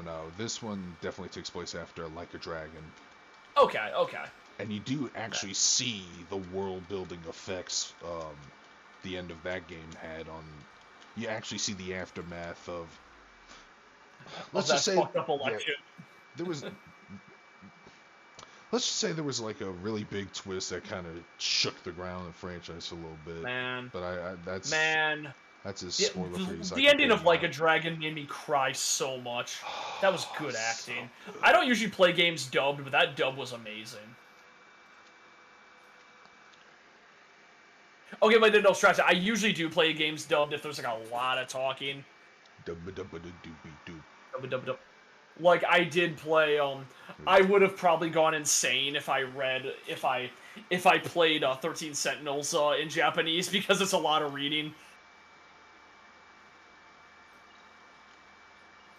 And a few times I just like to zone out and just listen to the story. Oh yeah, okay, so Lost Judgment is after Like a Dragon, then. Yes. That's probably why I was at the gym. I'm trying to make some money. Yeah, money. Money. I did go to the gym, and I'll go tomorrow, and the next day, and the next day, and the next day, and the next day. Okay, maybe not Wednesday, but... Get swole again. I mean, yeah, I mostly just want to get, like, lean, because the cosplay okay, I wanted to... Okay. Just to make sure, just to get the full canon. Yeah. The first Judgment is after Yakuza 6. Okay. And this one is after Yakuza Like a Tulagu. So I'm gonna assume that the chronological order of Yakuza is release order, except for Yakuza 0. Oh yeah, that was the most 80s game ever. Yeah. I love how much people love Yakuza 0 is like lit and like for meme value exists in the same plane that Metal Gear Rising does of the eternal meme game. And I love it. I wouldn't have it any other way. It's one of those games that'll never age, considered a classic. The memes, Jack. The memes, Jack. Oh god, that kid. I remember there's one YouTuber I really like, Fither, who a really small YouTuber. I recommend him. He's one of my favorites. But oh my god, I just did some Tekken juggles there. Hell yeah, I saw that. But he basically said like because he replayed Metal Gear Rising, he was talking about like the impact that game had, its lasting like relevance online. He goes, "How many times have you seen a meme where the punchline is just yeah, where the punchline is just like Metal Gear Rising song?" Oh, Carnage, what I did on 420 is I made the mistake of taking an edible at 420, which ate up like most of my day because I passed out. As for me, I actually did nothing. I was completely sober at that time.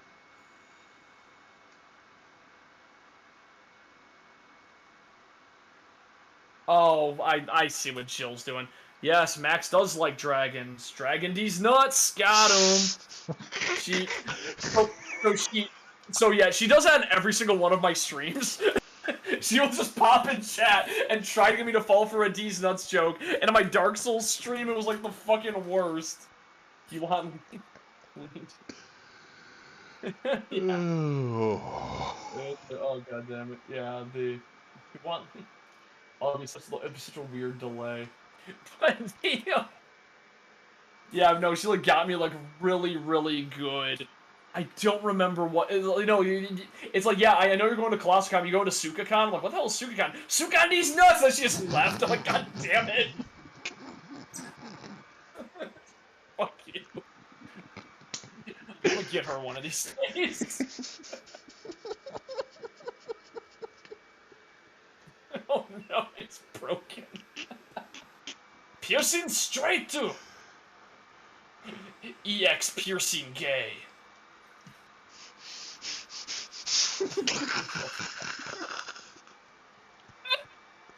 Oh no.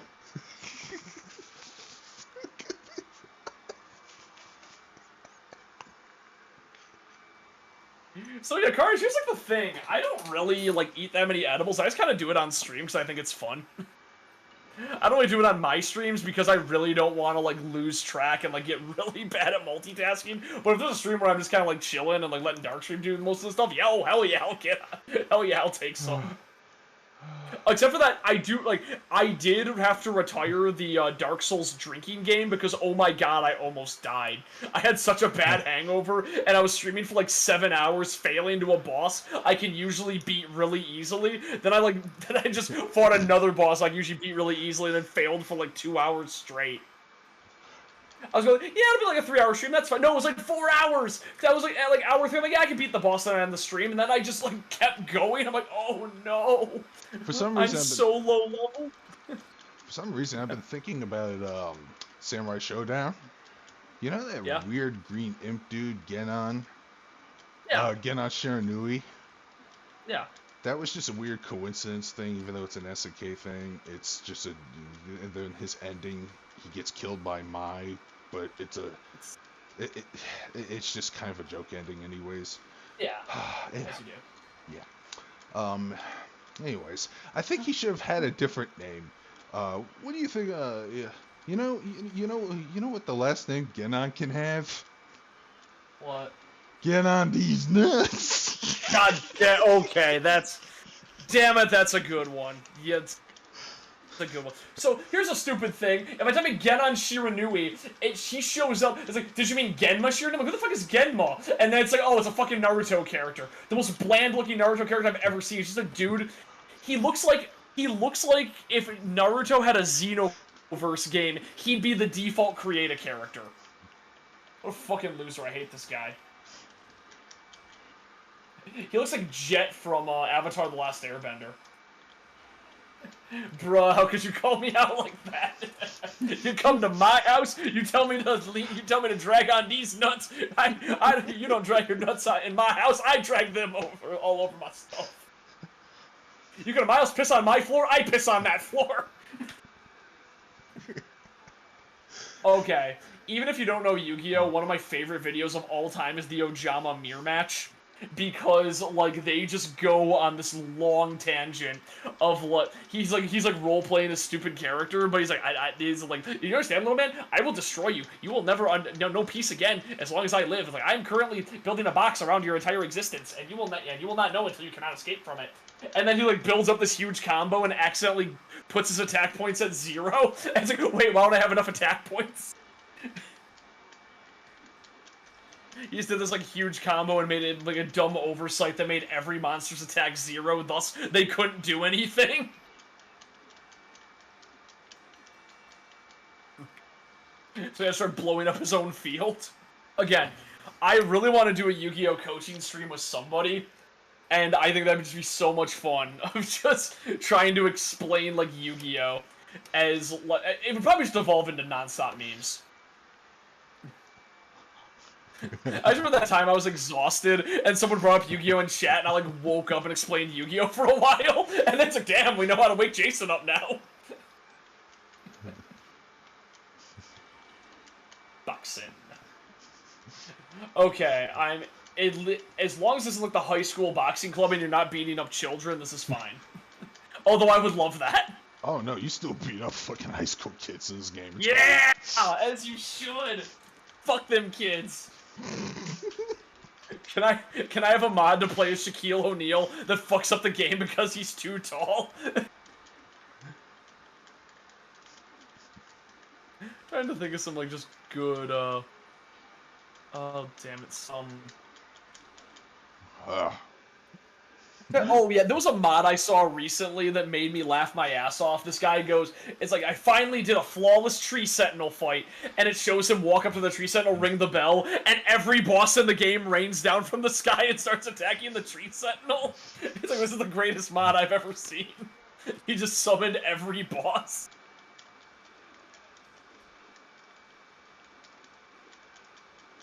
More fan personalities, these nuts in yo mama. I mean, you know what? That's more personality than most people have. Most people like SpongeBob in that one episode where he became normal. Hey, how you doing? Nice weather we're having. I relate to that SpongeBob.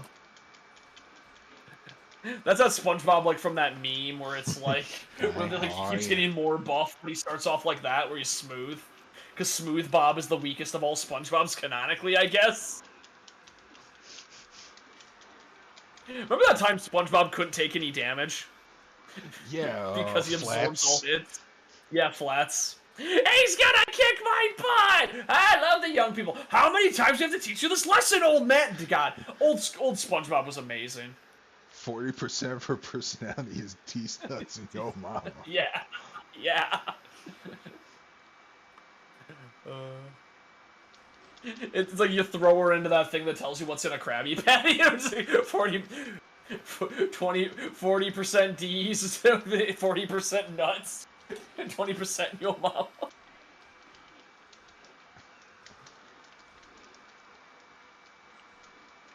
Why am I thinking about, like, one of my favorite underrated jokes in The Simpsons is when they visited the newspaper, they visited, like, the local newspaper, and it goes, and, it's like, and to be environmentally friendly, all of our newspapers have a certain percentage of recycled material. What percentage is that? 0!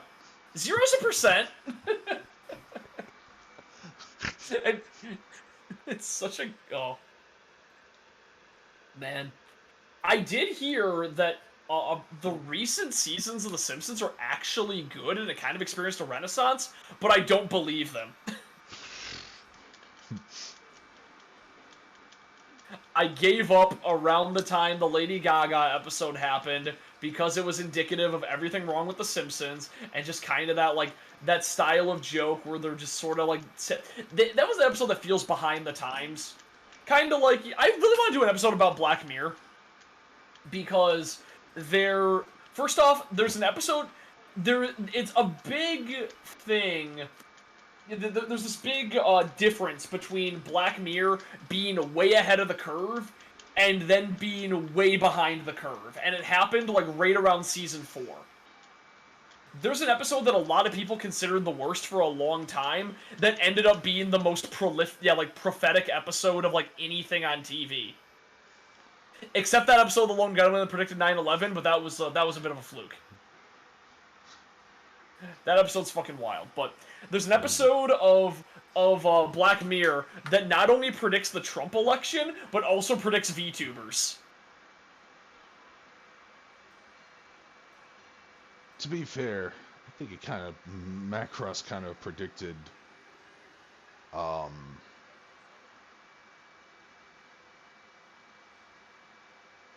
VTubers? I don't know. The only thing I know about yeah, you know what? Yeah, I could see that.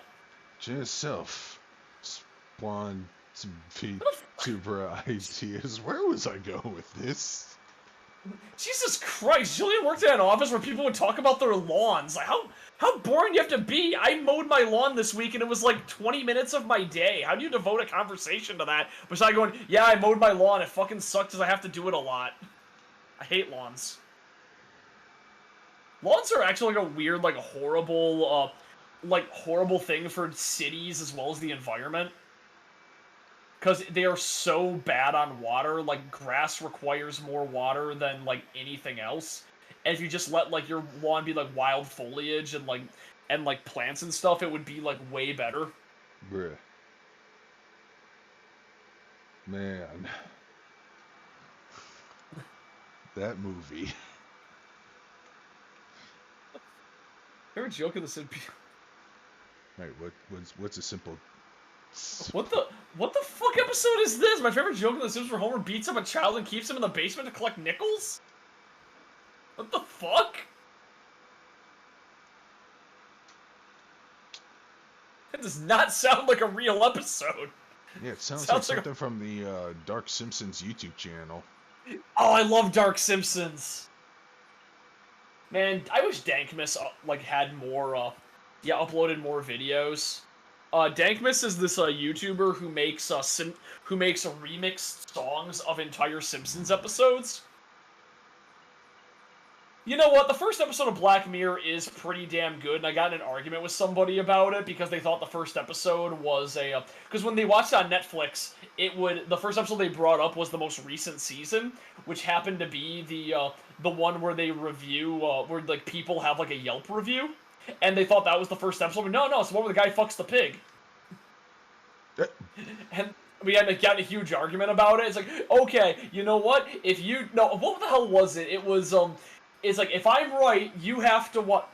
It's like, if you're right, you have to admit that this particular anime is good. I'm like, okay, fine. I mean, I won't have to because I know I'm right. It's like, and if I'm right, then I have to watch the shittiest movie you can find. Okay, deal. It's like, damn it, now I have to watch a shitty movie. Yeah, Rock and Roll Space Patrol it is. Man, Rock and Roll Space Patrol. Wait, where is Rock and Roll Space Patrol Action is Go?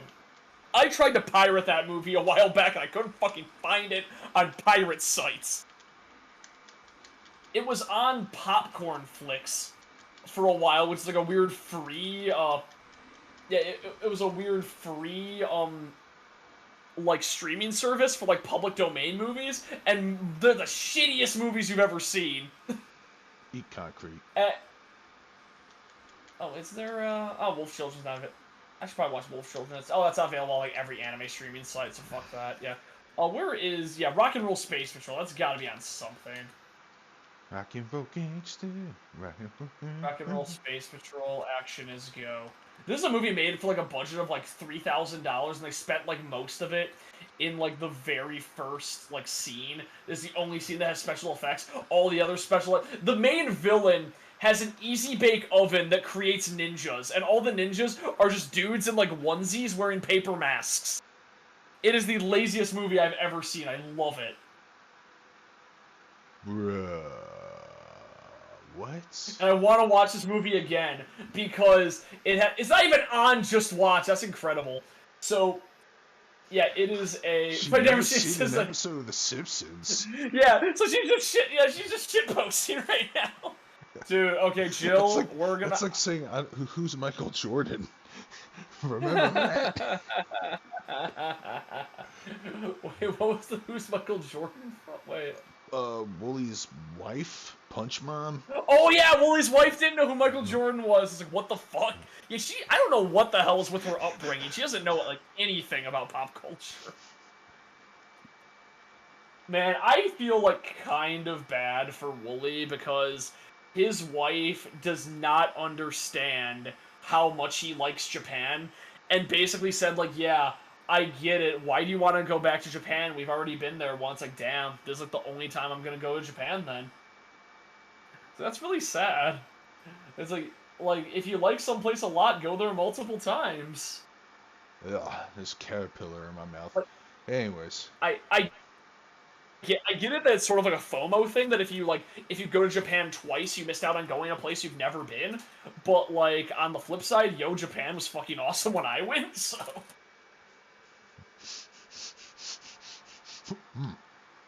Teeth. Okay, for a second I thought I like Mandela this movie out of existence. Good. Rock and Roll Space Patrol is listed to. Oh fuck yes. Okay. So wait a minute. Oh, good. Okay, so it is available, but it's only available. So many bad reviews. It is available on Amazon Prime, but you do have to pay for it. I think it's personally worth it, but if you want to do something smarter, which is like, hey, whatever, just like make a false gift card and then and get it for free from Jeff Bezos, because fuck Jeff Bezos, I would do that.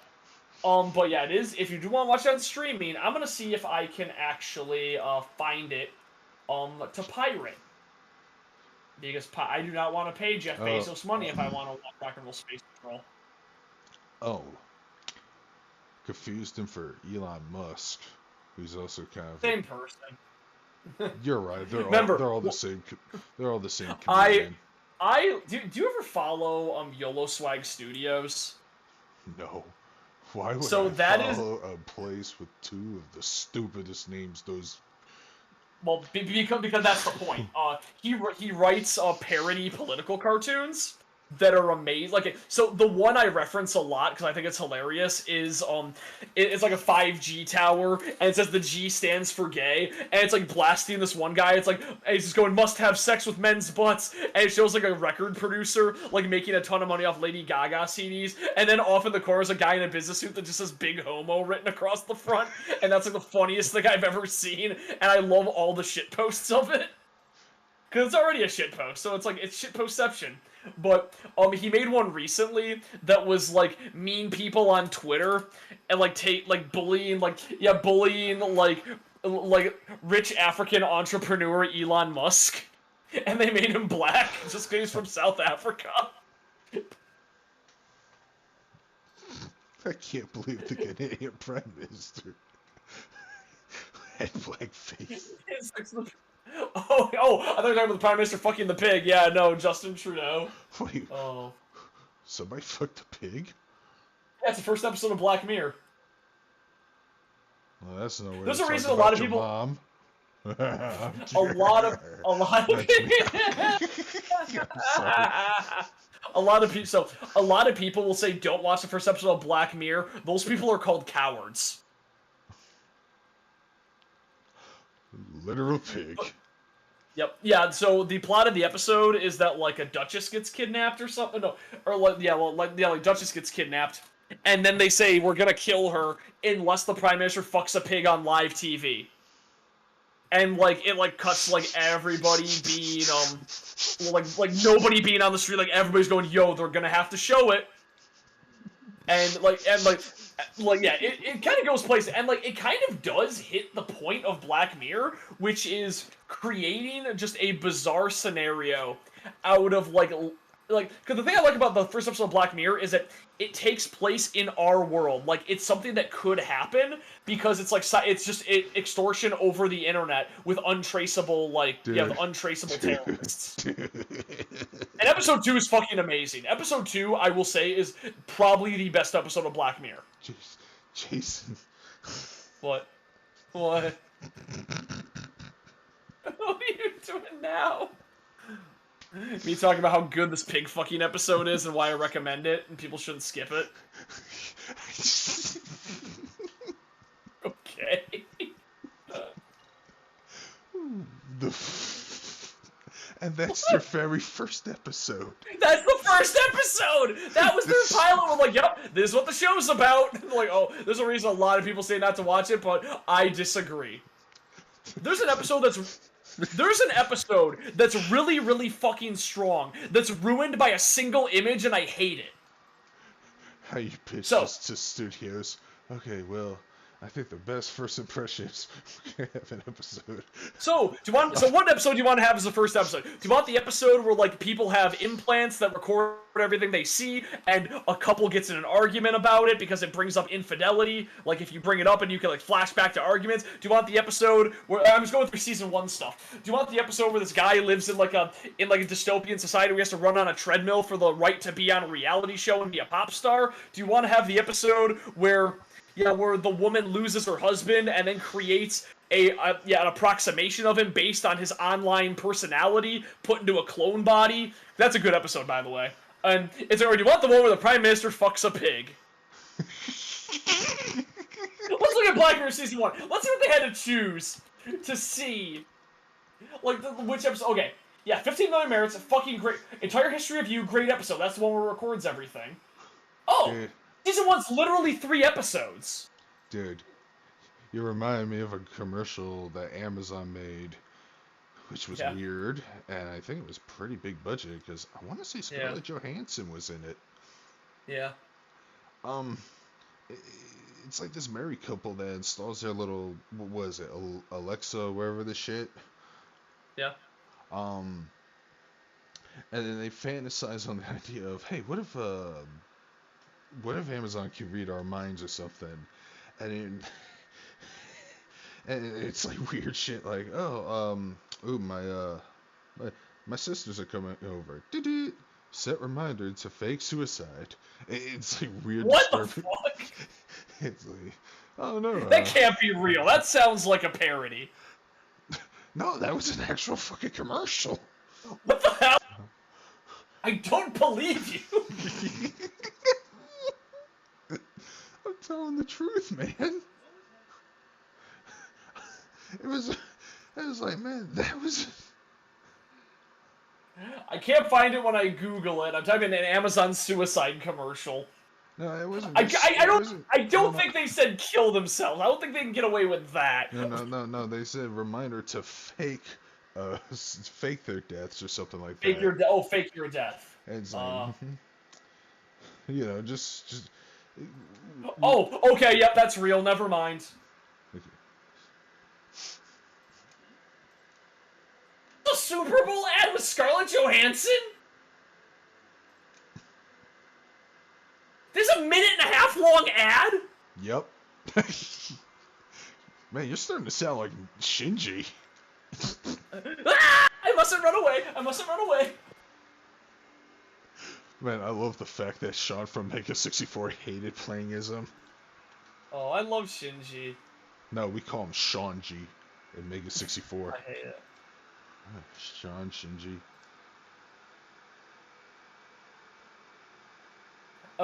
Okay. This commercial's kind of funny, but I hate that it's for an evil company like Amazon that I do support, and I hate supporting them.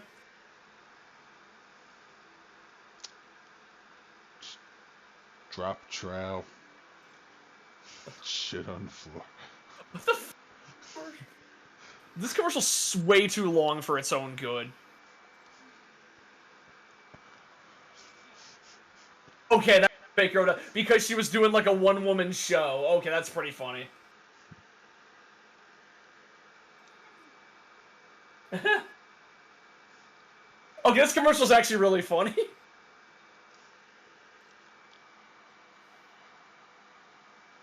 Guts is at max. It's fitting. Because Berserk.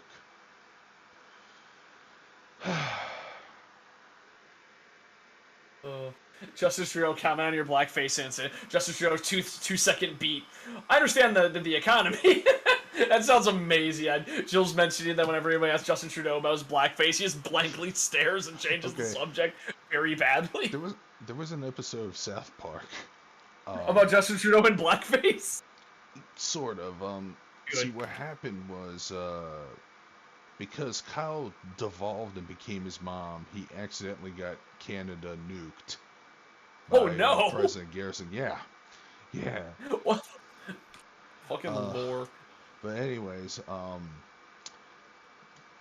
they show the aftermath the next day, and they cut to Prime Minister Justin Trudeau making his speech, and Justin's like in a rumbled, melted hot zone or whatever. Yeah. And his face is covered in black soot. Oh, that's pretty good. Subtly referencing. That's really good. Please tell me Justin Trudeau has the Canadian head.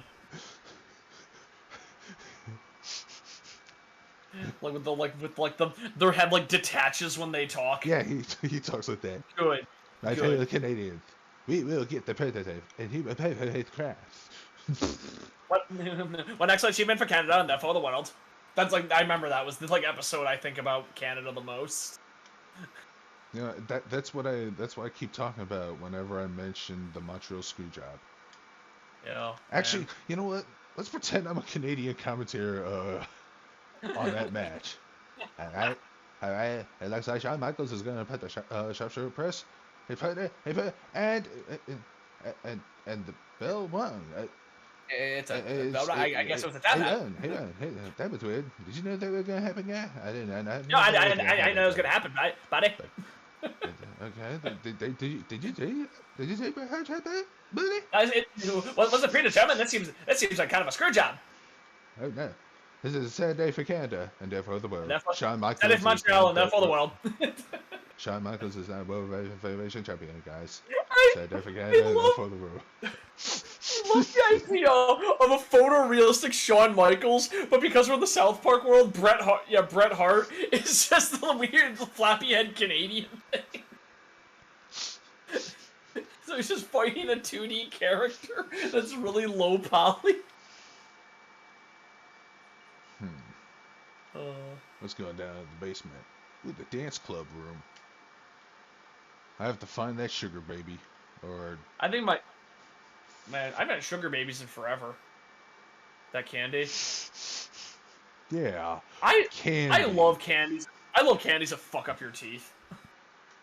It's my favorite ones. Like, I love Swedish Fish. I love like caramels. I love Jawbreakers. Fucking milk duds that pull out your fillings.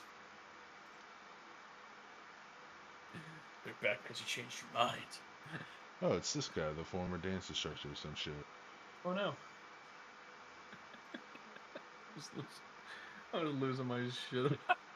Imagining like real people looking like the South Park Canadians. Like Colin Mockery on Who's Line. Oh, were we the ones talking about Bill Cosby and Hitler like recently? I brought that up randomly when we were talking about Who's Line. Because that made it to the front page of Reddit the other day. Which is like my favorite moment from Whose Line Ever. Which for those who don't know, there was an episode of Whose Line where they had like a suggestion from the audience where it's like, we need to write a theme song for a sitcom. What's an unlikely like pair of roommates for a sitcom? And somebody yells out Bill Cosby and Hitler, and then they get told by the producers that they can't do that. So then they sounds like, okay, I get name an occupation, and there's somebody that goes Chancellor of Germany. And then like somebody else insurance salesman like Bill Cosby insurance salesman. That's fucking hilarious, doesn't it? Like Bill Cosby's so pissed off. And I mean not Bill Cosby. Drew Carey is so pissed off. And they sing it. It's actually a really funny song. Like they kind of nailed it. But they're making jokes about the rest of the episode. And during Scenes from a Hat, one of them is what if Tonto and Tarzan were roommates? And Tonto is the Native American from the Lone Ranger. And so he's doing like a Tonto impression. He goes, "Yeah, we can make fun of Native Americans, but don't dare make fun of Hitler, I guess." It's like, yeah, Native Americans, who gives a shit about them? Was this exact quote? Like, he was so angry. Don't tell a comedian what they can't make jokes about, or they will keep making jokes. Yes, floppy-headed Wolverine Canadian. Send me that clip. Oh, I will send you that clip. It is wonderful. I just have to look up Bill Cosby and Hitler. What a weird Google search. Yeah, so this is like a 5-minute sequence of all the times they did a callback to it in the episode. Oh, but, yeah, I figure like I can announce this because I doubt you could have avoided this. Even though, I wouldn't say it's much of an Elden Ring spoiler, but I'm going to be cosplaying an Elden Ring character. Nice. And I want to get a bit leaner, because I want to cosplay Let Me Solo Her. Did you see this guy, or no? No. Okay, so Let Me Solo Her is this random player, so when you summon a player character to help you fight a boss, it will multiply their health by, like, 30%. So it will, actually no, it's like 40%. So when you summon 2 people to help fight a boss, they have like 180% health to kind of make it more fair. And so Let Me Solo Her, he gets summoned in, and he's naked, wearing a jar on his head with 2 katanas, and he gets summoned in for the hardest boss in the game. And he tells everyone, he just points at everyone else to stay back to let him fight the boss on his own. And he consistently wins because he's a huge Chad, and people are making fan art of this guy. Just a random naked man with a jar on his head. So I have some fabric. I bought two wooden katanas, and ow, I can't. What? Are you even gonna get away dressed like that? Yeah, it's a pool. It's a pool. So he's not naked per se. He's wearing the loincloth. That's like when you take off all your clothes in the game. Yeah, he's wearing. So I have the fabric for a loincloth. I bought a Halloween cauldron that can fit on my head. I bought a hard hat interior so I can like screw it to the top of the cauldron. So when I wear it, it'll focus on my head. And then I'm gonna like cut holes in it and put like sunglasses in the holes, so I'll be able to see through it. So I'm so excited for this stupid cosplay. And that's the only reason I'm working out, is because I want to look good in a loincloth. I love that every Yakuza has a dance game.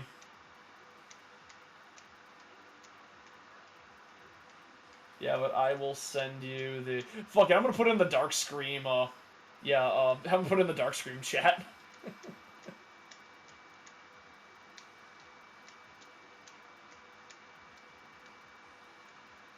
Good old Season 4, Episode 27.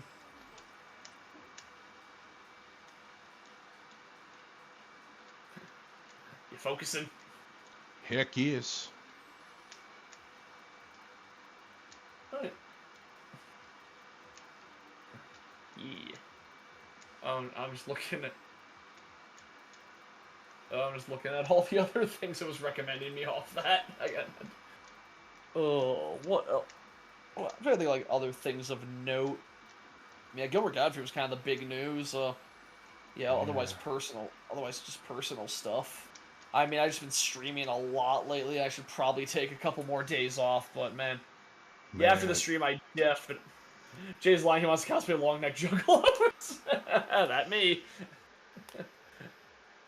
I was talking yesterday. I went to a Renaissance Fair meetup, and I was mentioning how much I turned around on the Insane Clown Posse through the years.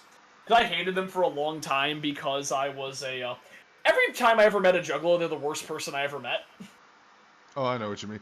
If it makes you feel any better, I did give a juggalo a seizure. What the fuck? How?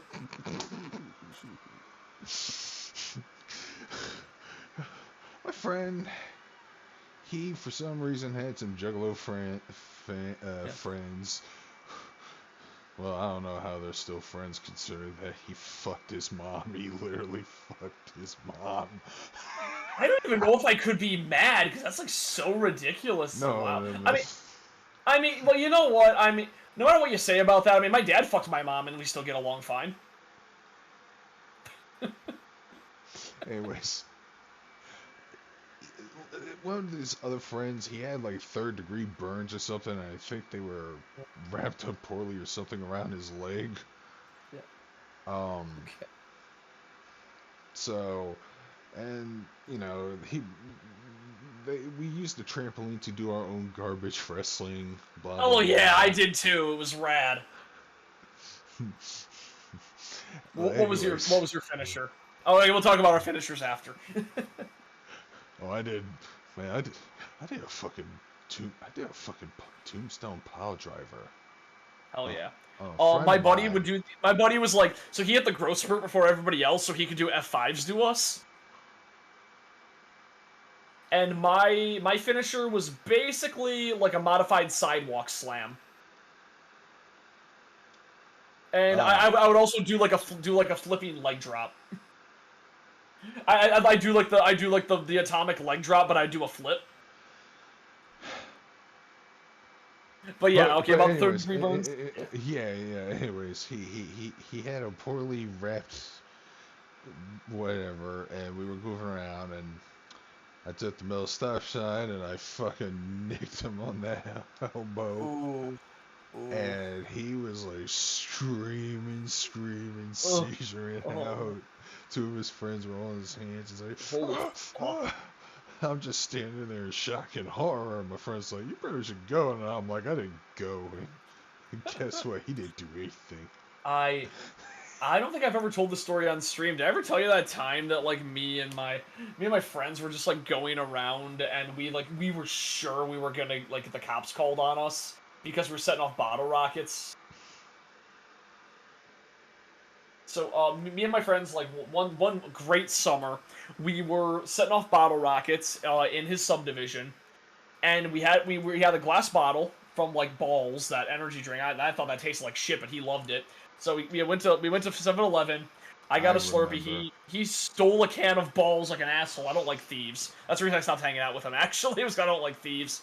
But yeah, but we're setting off bottle rockets. Bottle tips over. The bottle rocket shoots at somebody's window and like explodes like right outside their window. We're like, shit.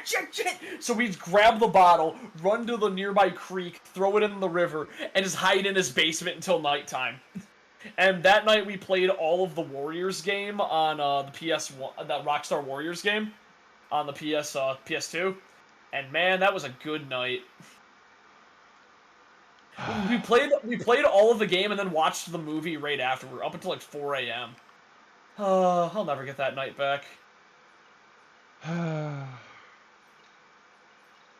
We're like old. We are. And that's why we need more anime devoted to our age group, so we can feel better about being so damn old.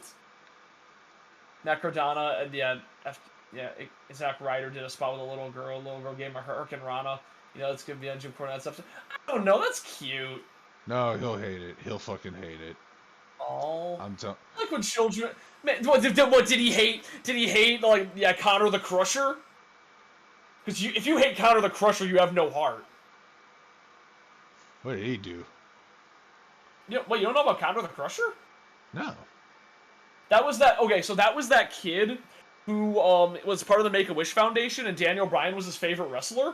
And as part of the Make-A-Wish, he got to meet all of the wrestlers backstage. and they gave him a belt and let him let him punch and then pin Triple H. Because he goes like, hit me right here, hard as you can, and he like smacked him like Triple H went down, and he went, it's like, no, pin it. He goes for the pin on Triple H, and he gives him the belt, and then they gave him and his family front row tickets to I think it was WrestleMania 30 when Daniel Bryan won the belt, and if I remember correctly, when Daniel Bryan got the belt, he ran over and gave Connor a hug while he was celebrating. I think I heard. I think I did hear about this. They had like the Connor Warrior Award for a while, where it's like it was devoted. It was like a fandom award, like the people like who. I'm gonna actually look that up. I forget what they called the award. Yeah, well, he was a kid with like leukemia. He was like a kid with leukemia. Oh, okay. Oh, and then no, he didn't get an award named after him, but they gave him the Warrior Award. Man, I remember Balls. Holy shit, they even put him in the WWE Hall of Fame. That's pretty badass.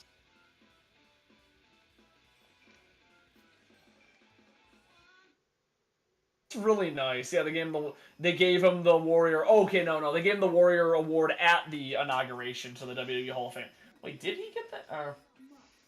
Yeah, I thought that was a really sweet. Induction was driven by sincerity and not strategy. Yeah, that was the only like bad response they had, was like wrestling reviewers going like, okay, is this like not, is this a feel good story or is it actually sincere? And I think it's kind of both, because I'm pretty sure that it's one of those things where you can get a oh god, oh no, I lost my train of thought really hard.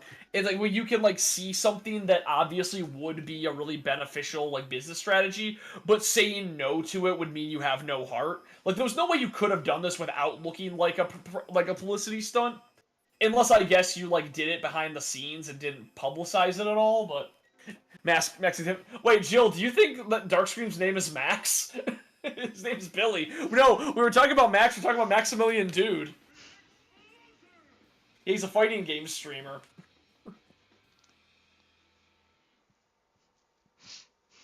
Man. By the way, I'm binging through regular show again. Oh, yeah? Because I haven't seen the latter half of... okay. Where it goes crazy and they go to space? Yeah, and but I did not know that they were doing Benson going through alcoholism. Did not expect that on a show that was like allegedly for kids. But then I think it was rated PG. I think Adventure Time was too, so they could deal with like slightly darker stuff. Man, Naoto in this game, I don't know if they nerfed Naoto or not, but oh my god, Naoto was like top tier for a while, where like she has like a bunch of insta-kill moves. Because she has Hama and Mudu.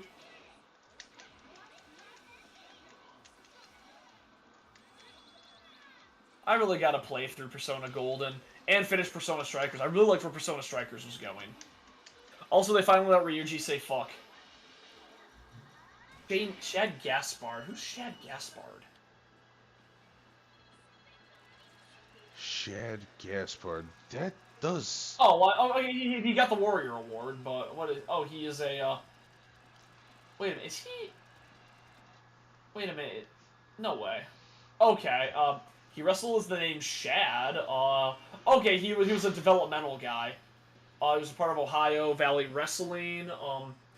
So okay, he's back in the territory days. Okay, I might have heard about him via Jim Cornette.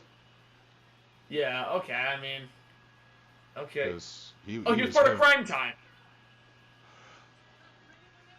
I've seen Crime Time once, and my reaction was, "Oh my God, they're actually they're getting away with this." Yeah.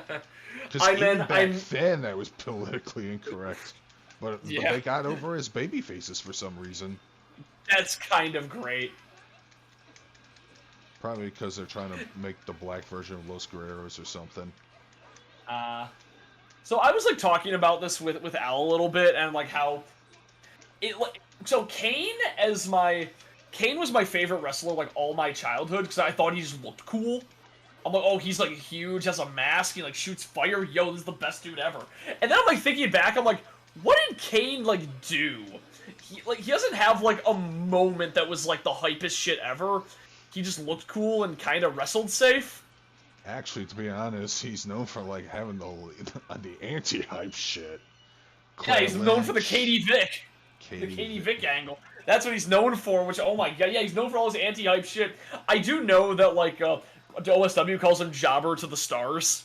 Also, like, Claire Inch was TNA with AJ Styles. Okay, Yeah. okay. But, man... But no, I'm thinking about that, and I'm like trying to think, who would my favorite wrestlers be, like taking what they do in the ring and how they are in real life? Because when I learned Kane's an anti-masker and like a shitty governor, I'm like, god damn it, why would you worse. of all people be an anti-masker? It gets worse. It gets worse. Oh, what now? Oh no. That Teddy is terrifying. He actually fucking semi-defended that fucking Russian-Ukrainian invasion. Oh, that's fucked up. Damn it, Kane. Are you trying to go heel in real life? Is this a new angle? Yo, that would be the hypest angle ever. If, like, fucking Roman Reigns becomes president and, like, is the most unpopular president in history and it's all part of a heel angle.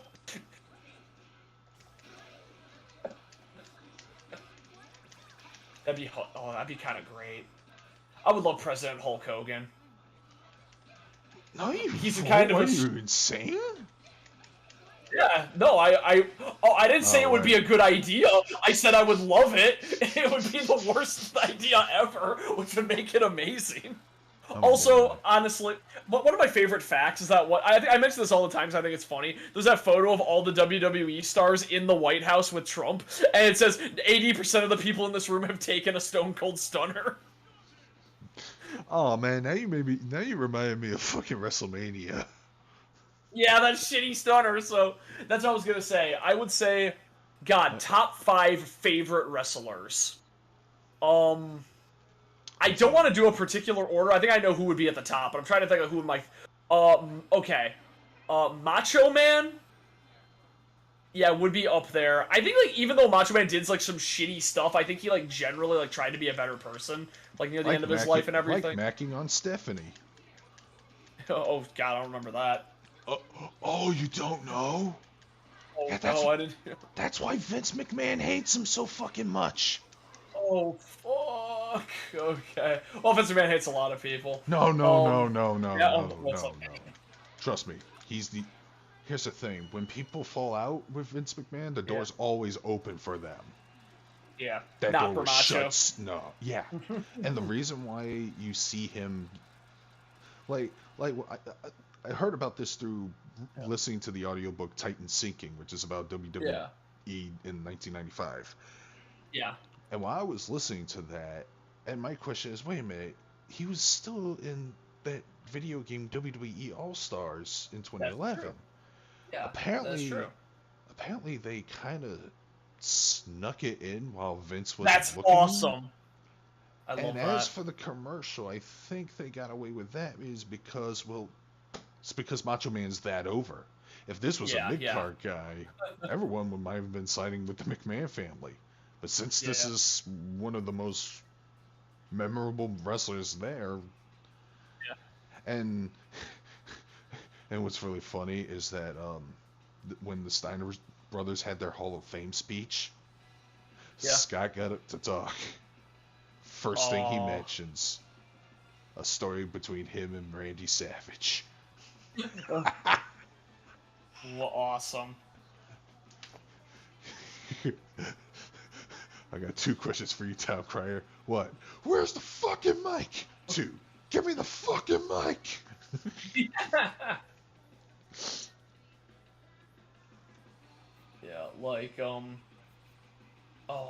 I forgot who I was gonna say next. I have the rest of my list in mind, but so I would say Mick Foley, definitely one of the greatest wrestlers of all time. I don't think there's any arguing that. Eddie Guerrero, I'll always have a soft spot for Eddie Guerrero. So what were you about to say about Mick Foley? No, I was just gonna say, man, the more you make me think about my top 5 list, the harder it is. It's hard. It's really fucking hard. Number 2, after Guerrero, The Undertaker. Because that was like, I liked Kane a lot more growing up, but like as I grew up and like looked, I'm like, wow, Undertaker has like always been an amazing worker, gets people over, and will like talk down Vince McMahon behind the scenes. And I don't think has he ever really had like a bad take behind the scenes? He generally seems like he's always trying to be like a mentor to everyone else and like help people out. Like the fact that he was the judge in Wrestler Court, like he seems like the best worker in the company. Man, CM Punk actually shat talked the Wrestler Court on Twitter. Oh, Wrestling Court's the best. I believe Undertaker is a fair judge. And favorite wrestler, number 1 with a bullet. Why did I play on safety? I'm not a bitch. Okay. Yeah, why not? Yeah, sure. Oh yeah, but favorite wrestler with a bullet, and I think this is something I feel strongly about, Diamond Dallas Page. That's fair enough. Because I think he is fantastic in the ring. He would like plan out his matches ahead of time and like just put on some of the best matches ever. Like I just watched the Halloween Havoc 98 review where it showed his match with Goldberg. That is like the best Goldberg match. Like he made Goldberg work so well, and like the chemistry and the chemistry and like the psychology of that match are incredible. The whole thing where he's trying to turn Goldberg's strength against him by making him hurt himself. He's trying to gas him out. Like, he's trying to escape every hold. And the fact that it is, like, without a doubt, he saved Jake the Snake's life. Like, yeah. Jake would have been dead if not for Diamond Dallas Page. Like, the fact that he does the DDP yoga and, like, he helps people at their worst. Which he advertises the ever-loving fuck out of almost every tweet and sentence. Yeah. Yeah, I just find that to be a funny observation. I'm just looking at, like, great wrestlers. Yeah, Andre the Giant. I don't think, you know what? Yeah. Andre and Macho Man I might have to swap out. I don't know, because Macho Man did do stuff. I don't think Andre really did anything bad. He wasn't, like, he seemed like a very gentle person who, like, didn't really do, like, much wrong. It was just in pain his entire life. And he spent like the last days like getting no, Hogan, I'm gonna show you a good match. I think Andre versus Stan Hansen in New Japan might be his best match. Oh yeah, that's when he was allowed to move around. Yeah, that was when he was able to do drop kicks and shit. Yeah. Man. He was looking at. He was actually an impressive athlete. If you've seen footage from 1950s where he was thinner, he looks like what. Yeah, it's crazy. He looks like what Walter looks like now. Yeah, that's wild. Oh man, so. Oh god, I'm. Well, weren't you happy I was? Oh no, that's why it's crazy. That's why it's crazy to see early Big Show matches. Oh, when he was the Giant in WCW? When he was the Giant, because they tried to book him like a monster, but he was like super athletic and quick. He could fight like a normal sized guy, but he was like inflated. That's all it was. He looked like a normal size. He looked like a normal sized wrestler took a super mushroom. He would do all the stuff they did, but he was bigger. See, the Giant was booked actually pretty well in WCW, but when he jumped to WWF, Jesus Christ. Oh yeah, they didn't know what to do. I mean, that's like one of the few wrestlers I met. He seemed like a very nice guy. He was actually a really nice guy. I met him when I was about 8. So from my memory, he was roughly 20 feet tall, and because man, that man was fucking big. Like, he was, again, I was, like, maybe, like, 3'5" or something. I was little. Or, like, 4 foot something. And this man was, like, twice my size. It was like, what the hell? Like, he had the biggest hands I've ever seen. And I remember, I made my friend, like, piss himself. Because I get something signed while he's signing, I'm like, hey, so who is the toughest wrestler you ever fought? And he goes, oh, man, Goldberg. And then my friend is wearing a Goldberg shirt. He's like, shirt! Ah! And he does like a little like scream out. I've never seen a child so afraid in my life. He's like, oh my god, I'm going to get eaten by this giant man. I'm gonna ask you something about your list. You're a fucking Detroit boy, right? Yes. Yes. does the Sheik, the original Sheik, fall into that category? Not really, because I haven't really seen many of his matches, to be perfectly honest. Honestly, So he doesn't really you might stick pretty like much. him The problem, because I'm too biased against WWF, WWE, because it's what I grew up with. It's what I know the best. I know a little bit of WCW, and that's why I like Diamond Dallas Page. But he's well, he's actually Sabu's uncle. Yeah, I and- love hearing about like the dynasties. Yeah, and dang it, try not to lose track. But don't get sidetracked. Yeah. Yeah. He did crazy shit, man. He like set himself on fire Yeah. and got crazy. Yeah, he kind of invented pretty much the modern hardcore, ultra violent styles. Yeah, so. I would. You know what? I'd say maybe he's a contender to push somebody out because I like influence like that. So there's a book out now on Amazon called I think it's called Blood and Fire: The Biography of the Original Sheik, or Wrestling's Original Sheik, by Brian Solomon. Yeah. I'm hoping there's an audiobook version because that's how I consume books nowadays. Oh no, Carnage brought up that another person Vince McMahon will never let back in WWE because he nearly killed him was Nails. I never cease to laugh. Oh, it never fails to make me laugh when I hear about Nails' testimony during the steroid trials. Do you know what I'm talking about? Yeah. It's one of my it's such a good line, but the prosecutor like asks him, "Do you hold any animosity for Vince McMahon?" He goes, "No." Then she says, "Wait a minute. Do you hate Vince McMahon?" "Yes." Because he didn't know what animosity meant. Man, yeah, that was brought up in that was the Dark Side of the Ring season 2 finale. Yeah, they talk about an OSW as well, and it always makes me laugh. I'm like, oh shit, they're gonna talk about it, yeah! Did like Cornette goes like, the dumbass doesn't even know what it means! Oh no, that was not a Jim Cornette impression. That was more specific. Did you ever watch that video of all the kids in like bumfuck Alabama learning creationism and covered in that news report?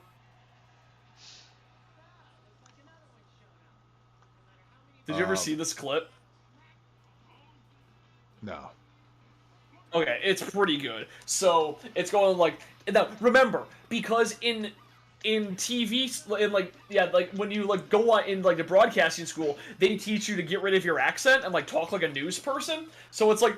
Yeah, so it's like these children in the classroom are learning about it's like aren't learning the typical things you would learn. They're learning creationism, and they're like talking about like this is why evolution's wrong. This is why Jesus and all that. And it just cuts to this one kid at the end of it. He's going like, now I don't understand how a white person can evolve into an African American. We different skinned, and that was the impression I was doing instead of Jim Cornette. Was that fucking kid?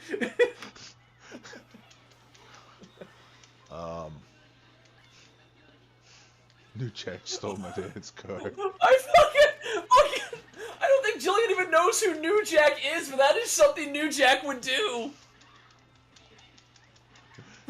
Because New Jack is a criminal who stab people. In the ring. 9 times. 9 times. The life and crimes of the Repo Man. Doing side of the ring. God, we need to do that at some point. Just have like, just get like some generic graphics and just badly edit the just like badly edit like things over interviewers' faces and just just kind of like dub over their voices. Like, it'd be so much fun. Like have a Jim Cornette impression. It's like Doink was the most unstable guy in the entire company. He's like nobody could reason with him. The Gobbledygooker was a legend in this company, and anybody who besmirches him will get by me. I invited him to my son's wedding. He's the godfather of my children. behind the wobble, the Gobbledygooker story. If he didn't die of cancer 5 years ago, and Doink side of the ring, the whitewashing of Chavo Guerrero. What was the name of that character he betrayed? That fucking white face. I don't know. When I think of Chavo Guerrero, I remember him in Lucha Underground, where he had the dumbest feud ever, where every time a match was happening, he'd just run out and hit everybody with a chair, regardless of whose side he was on. And he just kept ruining every match. Wow, they actually made something worse than motherfucking him and Hornswoggle. Okay, it actually was done well, but it was like really, really ridiculous because the whole thing was that, like he was in a match and then the commentators say, like at the start of the match he's going like he taps on his chest like goes like this for you Eddie, and then he goes down into the wrestling match and he's going like, oh it's like a failure of that move that Eddie would do, and he just stops the match, goes over there, like, no, you will not compare me to him, he's gone, I will not live in his shadow, and he gets pissed off, like hits his opponent with a chair, gets disqualified. And then that became his gimmick, was like, nobody can have matches, I'm gonna keep coming in with a chair. So like Sexy Star, she was like the female John Cena who like could not get over, because every time she would never win a match clean. It would always be like with help from someone else, or she'd get beamed with a chair by Chavo Guerrero, to the same guy she fought like 4 times, Son of Havoc, who was the biggest jobber ever. He was just a biker guy who was like 6 inches shorter than her, who was like really tiny, and they made him wrestle her all the time. Dude, bruh. Okay, Sexy Star she looked a lot like the luchador girl from Dead or Alive. Tina Armstrong?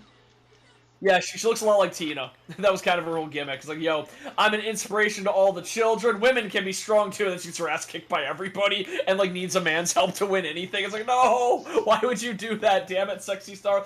And she had a rivalry with a girl named Evilise, who was like the goth biker girl, and nobody gave a fuck about Sexy Star. Cause like, yo, we're all about Evilise. Oh, it's man. like, why did you think that wouldn't get? Why would you think that she'd be a successful heel when everyone likes her way more than your like really vanilla baby face? Says his name was Karen White. Karen White, old Jack's son. Oh, man. I think. No, just. God damn, this delay is so fucking. Ugh. I don't even know what's happening. Fine. Jesus Christ, man, you're out of it, man. You're out of it. Oh, no, I'm just thinking about Mucha. Oh, okay, talking about luchadors, and Jillian's going on about Mucha Lucha. So, fun fact, because Mucha Lucha is one of the first shows animated in Flash, a feature of Flash that's really interesting is that you can zoom in infinitely and it never loses resolution, because the animation is made out of vectors that will adjust the further you zoom in. So theoretically, you could up-res Flash indefinitely. As long as you have something powerful enough to process it, you can up-res Flash. Meaning, the native resolution of Avatar: The Last Airbender is 380p. Yeah, it's 380p. So we can never get Avatar: The Last Airbender to look better than that unless we do like a shot-by-shot remaster and like up-res it like through like AI or some shit. Nah. Meanwhile, let's make a Netflix live-action adaptation.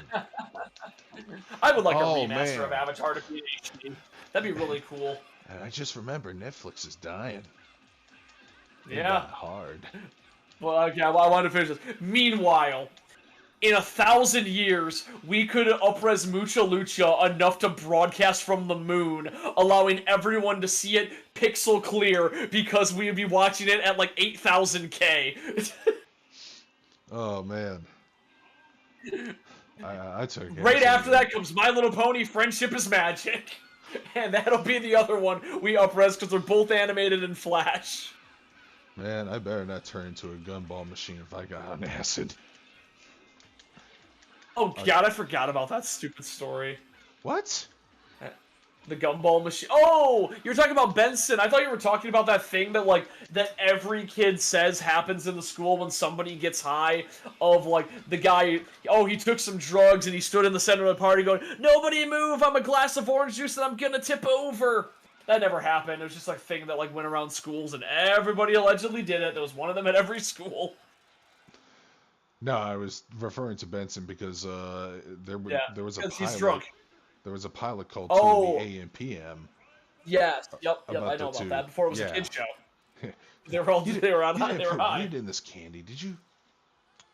No. It's acid. Oh, And then he turned no. it. And then he turned it to a gumball machine, and the other guy turned into a blue jay. Yeah, because they were humans. They called Chavo Guerrero K-Win what? Carwin White? What the fuck? I mean, it's really annoying when you get like a wrestler who wrestled under a name, and then you call them by a different name. You're like, what the fuck do you do? Oh wait, that's Johnny Morrison. I fucking hate how many times they've changed his name. Johnny Retromania Wrestling. Johnny Nitro, Johnny Johnny Mundo. Impact. I kind of like the name Johnny Mundo. Johnny Mundo sounds cool. Johnny Impact. What's his current name, Moon?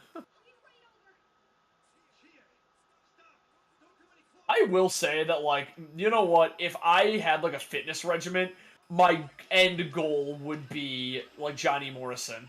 He looks incredible. I don't get, like, big on physiques in wrestling, but he looks like that's, like, the coolest looking person I have ever seen. It's like me if you maxed out all my stats. That would look cool. Yeah. Because he's got the long hair, he's got a better beard than me, he's way more buff. He's probably taller.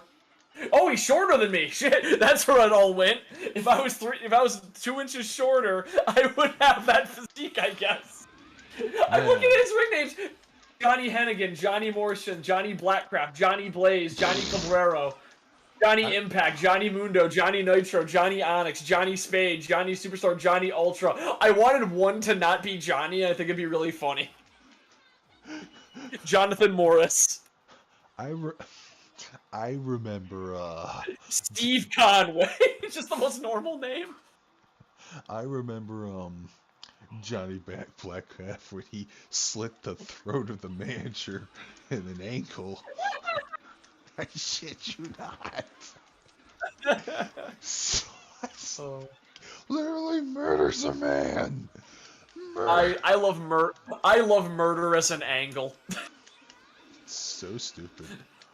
Apparently, like back before like kayfabe died, like there was like legitimate like concerns about a lot of that. Like whenever like there was a gimmick where like there was a death or an injury, they would actually have people investigating. Like, no, this couldn't have happened. Oh, that's awesome actually. But yeah.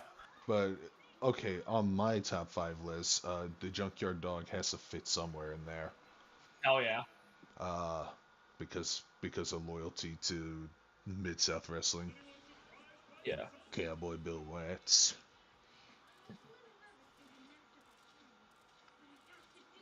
Those shows are fun to watch. Yeah, this was insane. So there was a story, who the hell was it? Was the was it this one? Okay, no, it wasn't that one. Oh, there's a lot of plane crash. Damn, there's too many wrestling and plane crash stories. Yeah, okay, Tim Woods, that's the one. Man, I forgot which heel wrestler was it, but yeah, that back in the days of kayfabe, he died on the car crash on the way over to the stadium. They announced that, and the audience cheered. Wait, what'd they announce? They announced that he died in a car crash. Oh, wait, who? Oh, a heel wrestler back in the territory days. Yeah, everyone's like, yeah, he died in a car crash. Yes. Oh yes, you know what? That is the territory days. Like death as a means to give people hype. There was that one time Jim Cornette had to like leave a state fair or something because he was recognized by some hardcore fans and they were gonna have a time with him. Okay, so fuck that. Yeah, Ric Flair was in that plane crash too. How did he survive and still got this good? And still ruin his career on a plane later? Oh, no. God damn it, dude. I didn't put the two together until you just did. His career began on a plane and it ended on a plane. Helicopter. Yeah, so Tommy Dreamer. that's what it was. So what happened is that the plane crash was going on, and so it was Ric Flair and Johnny Valentine in the plane, and then they had to report on the plane crash. Yeah, the pilot died. Okay, everyone on the flight except for Johnny Valentine lost consciousness when the plane struck the ground. Nobody was thrown from the aircraft. They were trapped, struggling through the wreckage. Most of the seats flew upward, got stitches. Ric Flair's back was broken in 3 places. Johnny Valentine suffered broken backs too. Okay, that's what it was. So Tim Woods had broken ribs and a compression fracture and a concussion. So he was cleared to wrestle. That's what it was. So he was still injured. And he had to wrestle with broken ribs and a concussion because he was currently feuding with John Valentine and Ric Flair. So when they released the news they were in the plane crash, they couldn't say Tim Woods was also in that plane crash. So he had to wrestle with those injuries 2 weeks after the crash to preserve kayfabe. Bro, if What? I was 2 inches shorter, my meat would look 24 inches instead of 22. What? Read the comments. Oh wait, shit. I gotta go live chat. Oh no, because I was talking about like 2 inches shorter. Because I was talking about that's where, because I was saying that Johnny Morrison, it looks like me with maxed out stats because he has the hair and like the beard and like kind of complexion. But I was saying that's the one thing that's like less is like his height. Yeah, he's shorter than me. So I'm like, damn, that's where all my excess power is being like distributed to. If I was 2 inches shorter, my power would be distributed like his. That's what I was saying. You know, they should never make a live action Snow White movie. That sounds like a terrible. Wait, did they already do that? No, but I heard some controversy that they're not casting dwarves or some shit. I mean, And Peter Dinklage threw a fit about it. About not casting? About not casting little people. Yeah, you know what? That's actually a good point. It's like I think that they thought it would be a bigger publicity issue if they did cast dwarves. Because like, why are you typecasting us as non-humans or something like that? I guess. Yeah, I can understand why that would actually be something a studio would want to avoid until. But there's a lot of dwarf actors that need to be, a lot of little person actors that need to be hired. Man, I forget the name of this dwarf actor, but Bad Santa. Oh yeah, that guy. Yeah. My favorite scene is when they were teaching that kid self-defense, the boxing gym, and he got hit in the balls. Yeah. And he hits the kid back of the ball, and he hits Willie back. And then he gets hit in the balls, but the way he sells it, he kind of falls like a fucking bowling pin. It's so weird. That's pretty funny. Yeah, so yeah, there was 2 live-action Snow White movies. They had Chris Hemsworth in them. Yeah, Snow White and the Huntsman 1 and 2. I know about the tragedy of Magnum TA. Magnum Teeth? Yeah, there was a wrestler named Magnum TA. I think the No, like, I misheard you, and I thought you said Magnum Teeth, and I'm like, that's the coolest sounding name I've ever heard. Magnum Teeth in the invention of Either he has a grill, or he has like a big like Ted Danson smile, or he has no teeth. And they're like filed. He has fake teeth that are filed down into fangs. His name's Magnum Teeth, and all of his moves are biting. Or submission holds. Like, oh, he's got him in the Magnum Teeth. Actually, no, you could have Magnum Teeth if you had like a shark theme. It's like, fucking Gargara's nickname is Magnum Teeth. Nailed it. Brought it back. Speaking of which, I'm also going to cosplay a VTuber there from HoloLive. You know what would be hilarious? What? If the Prophet Muhammad was a VTuber. What? What the fuck? Can you repeat that? I want to make sure I heard you right. If the Prophet Muhammad was a VTuber? Yeah. That sounds like a song. You know what? No. So, Islam doesn't do that, but you know who would do that? Christian like rock music. They would totally have a song called Jesus was a VTuber. And it'd be like the most racist shit ever in the background, like that one Avril Lavigne like Hello Kitty music video that's like horrible.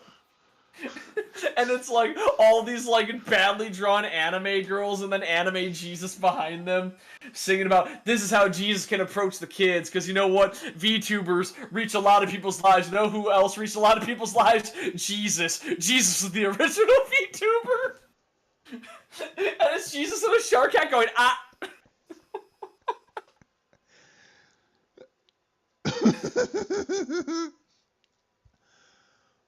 Oh man. Oh fuck. I wish we had like. Can anybody draw, or do I have to do it? Because I want to draw like dumb anime Jesus VTuber. And like a bunch of Christian like groups like taking notes. I want him to be black, and I want him to be voiced by Slink Johnson. I want to say Will Arnett for some reason. I think I'm watching Our Flag Means Death and Will Arnett played Calico Jack. You know what? I'm gonna say something that you're gonna hate me for. Leslie Jones is actually like good in that show. What show? In Our Flag Means Death. Oh. Okay. Yeah, she plays a pirate named Spanish Jackie. And like, there's like a funny thing. So basically, you walk in, you see Leslie Jones, and they're going like, "Well, yeah, who are you?" It's like, "I'm Spanish Jackie." Are you Spanish? No. Why you called that? I don't know. People started doing it. It's such a weird joke. I love it. My Magnum Dong. Man, I dropped my monster condom for my Magnum Dong. I mean, you know, I love the fact that that he fucked up his take there, and it just like it was the funniest thing ever written. The fact that he mixed up Monster and Magnum. Yeah, the Lessa Von Erich's episode was really whoa. What the fuck? Too. What the? Oh no. Okay, I just that was weird. I just saw it like pop up. I didn't see anything all that. No, not the stream. I thought I was wet in my pant leg.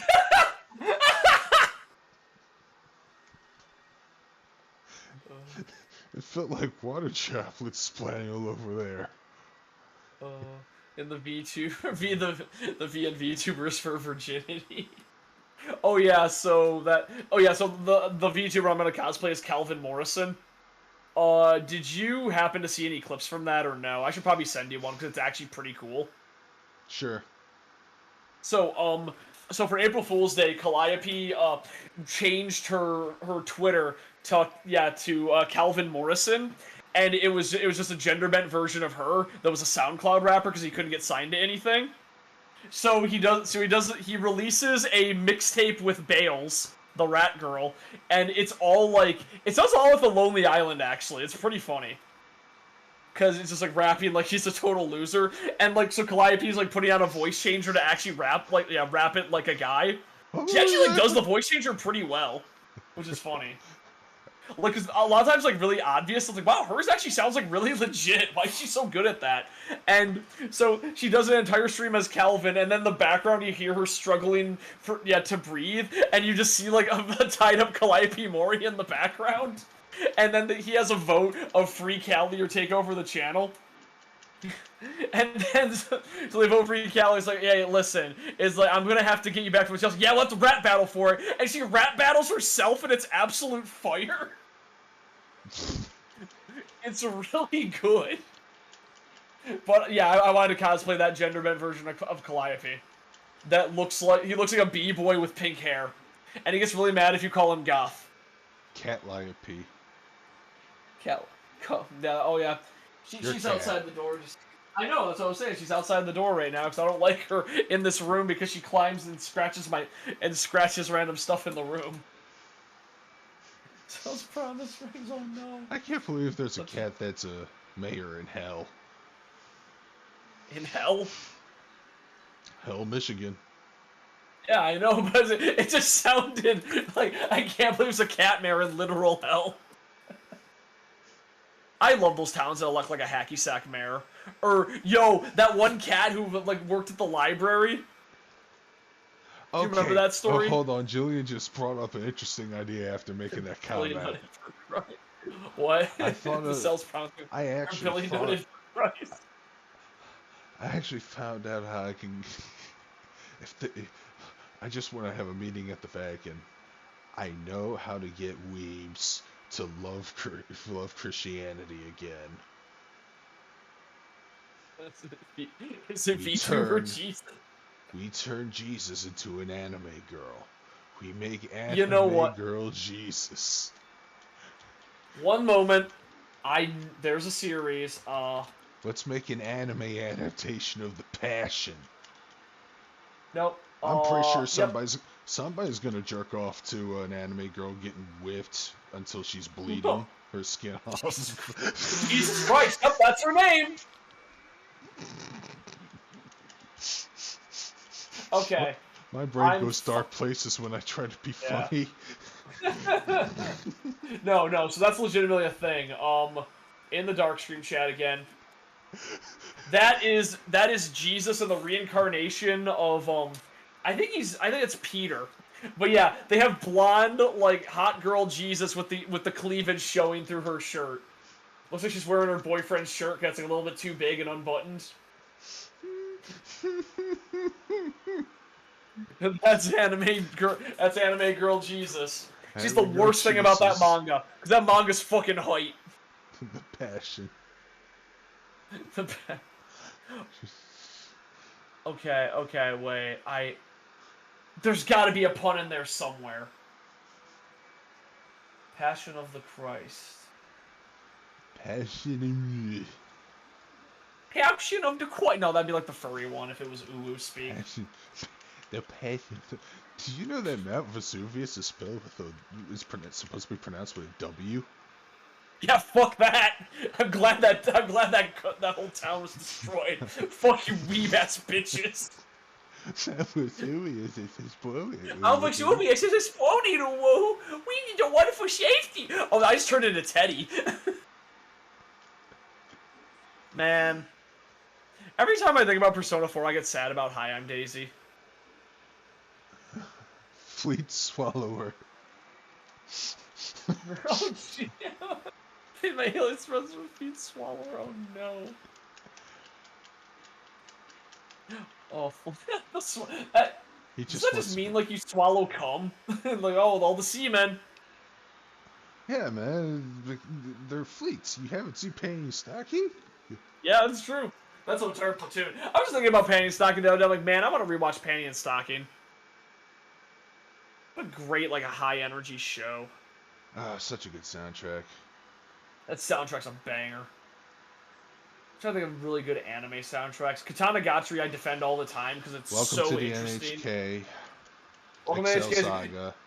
I mean, the fact that Amelia Watson just loves, in particular, the Pudding song from Welcome to the NHK is the weirdest thing I've ever seen. Like, she went on stage at a HoloFest and sang Pudding. Dude, I know how I can print money. What? VTubers. Remake that still at VTubers? VTubers read light novels. I mean, they have done streams of that, which I think is awesome. But like do it in a professional audiobook. Yeah, they do it. That would be amazing. I need to watch the origin. I want to listen to Watson read Welcome to the NHK. That'd be so cute. What? Oh my god! I'm trying to imagine, I'm trying to think of the weirdest thing she can read, where she'd be free to make a bunch of sound effects and weird ass voices. Man, after seeing Everything Everywhere All at Once, I could sure go for a bagel. Damn, I'm gonna be hungry for bagels now because everybody keeps talking about them. I was reincarnated as the Messiah. That would be a total legit isekai. Oh shit, Bloodborne's an isekai. For Rizzy? Yeah, because you're in the dream, which is like another world that's vaguely implied you were like reincarnated there, and at the end of the game, the final ending is the reincarnate as a baby elder god. So that time I was reincarnated as an elder god.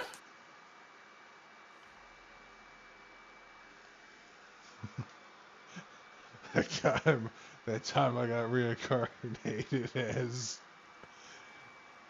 Jeffrey Epstein didn't kill himself. No, you almost had a joke there and you went off the rails. Like, that time I got reincarnated as Richard Epstein. Is that your Richard? What the fuck's his name? Jeffrey Epstein. Jeffrey Epstein. That time I got reincarnated as Jeffrey Epstein. That'd be the darkest. Oh, that's like one of those hentai that gets banned. That's exactly what it would be. High School DxD does have a... Yo, High School DxD has a great opening, and then the band made that, like, the same opening for, like, 8 different shows, and it's weird. Like, it has the same exact beat progression and, like, the same, like, rhythm per minute, like, beats per minute. It's wild.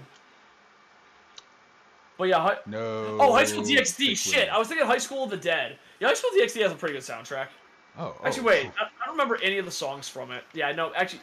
Maybe not, because I don't remember any songs. No, I like the ones where I can remember music. Okay, I actually do remember High School of the Dead soundtrack, and oh my god. No, High School of the Dead soundtrack I remember. I don't remember High School DxD's soundtrack. I misread the comment. The Last Pain's my favorite song. From High School of the Dead? Yep. God, I don't remember the names of the songs, but I remember the opening was a banger, like I said. But then it was apparently really repetitive. But hey, that was the first time. I remember the singer, Mayan Kurosaki. And yes, it's Magic Gathering card. Oh. Wow, you're the only person who hates Magic the Gathering and Yu-Gi-Oh! Card games are a scam, I'll admit it. That's why I only play the virtual ones. I have friends who like ask me all the time, like, yo, I know you're into Yu-Gi-Oh! You want to buy my old cards? I'm like, no, because... I like to play the virtual one because I never play with real people. I bought a deck, half my deck got banned, and now I'm like, well, fuck you then. I guess I can't. It's like, I guess I can't play in real life, and I'm not spending actual money on the virtual cards nearly as much because, like, yo, I'm getting like a wide variety of cards, and for free, just using my time and playing a game that I enjoy. It's like, that's why I like Duel Links and Master Duel so much. Master Duel these nuts. I really want to do that stream where I guide you throughout for how to build Dino Wrestlers in Master Duel. Look at these nuts. That's still funny to me, damn it. Yeah, no, Jill is a genius at that. Oh. God, I love card game, man. I gotta watch more card game anime. I gotta watch. No, wait. I gotta watch like her Chihaya. What the fuck is that one called? Chihaya. Chihaya. What the fuck is Chihaya? Shimi. Bing bong ding ding. My throat's Chihaya. Is that the one I think? Oh no, Chihaya is that shoujo. What the fuck is the name of that one where they all play that? They all play like that weird card game that no one understands. Oh, they play Hanafuda. What the fuck is that Hanafuda anime called? Oh, which is unfortunate that it doesn't have a girl named Hana who's a Fuda. God damn it, was it Kaiji? No, Kaiji had a lot of stuff. What the fuck's that Hanafuda anime? Kaguru. It's just called fucking Hanafuda. Kaguru, maybe? But there's just a manga called Hanafuda, what the hell? But no, I know that there's a... I know there's a particular anime that has Hanafuda. It's about Hanafuda. Is there a sound Hanafuda's really hard to explain. Okay, yeah, wait. No, it is Chihara Furu! I was right the first time! It is that shoujo anime about Hanafuda cards. Sega killed Jesus. Is Sound Makes Reverse Nut? Oh, I know that song. Oh, that sound. What? That's Reverse Nut. Instead of it's what? It's just a... You sound like a SNES sound bite. Yeah. Final Fight. Yeah.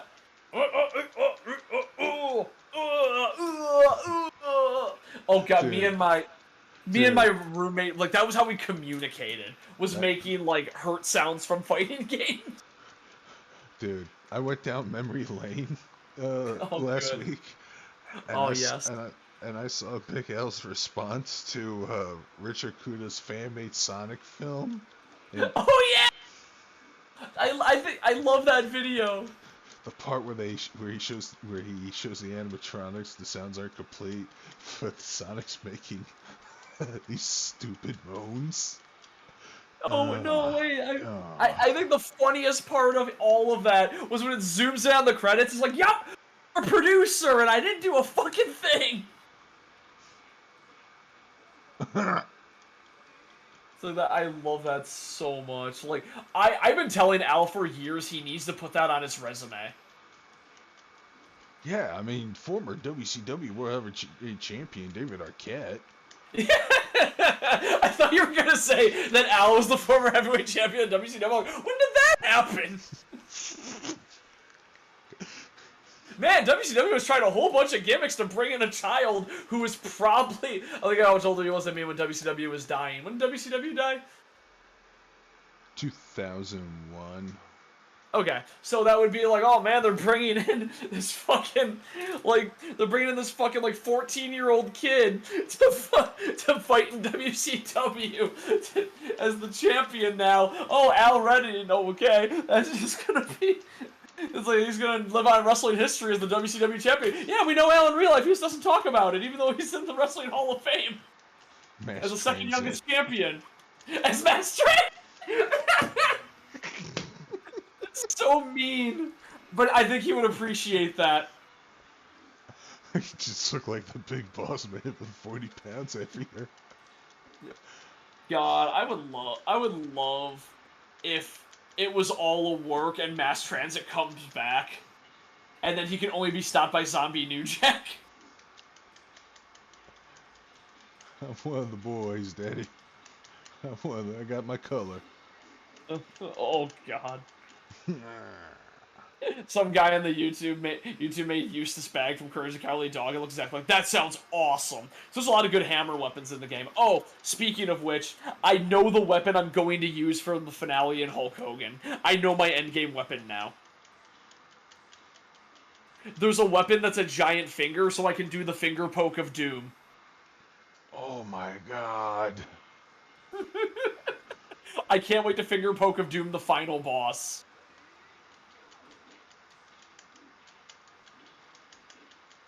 Because I got my leg drop, I got my punches.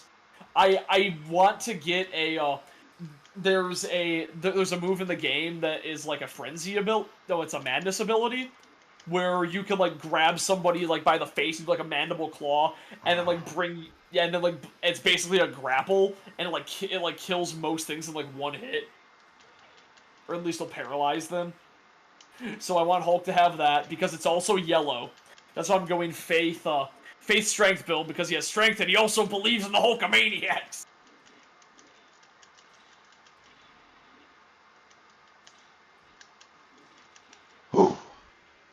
Yeah, I'm thinking about Mad World a lot, because I watched that What Happened about Anarchy Reigns.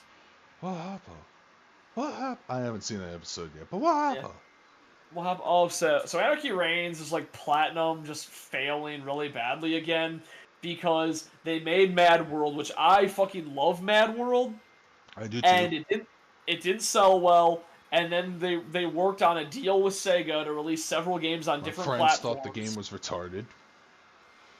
God, Mad World was so good. I know. Bad friends. Man, Greg Proops was in it, for fuck's sake. Yeah, Greg Proops and John DiMaggio.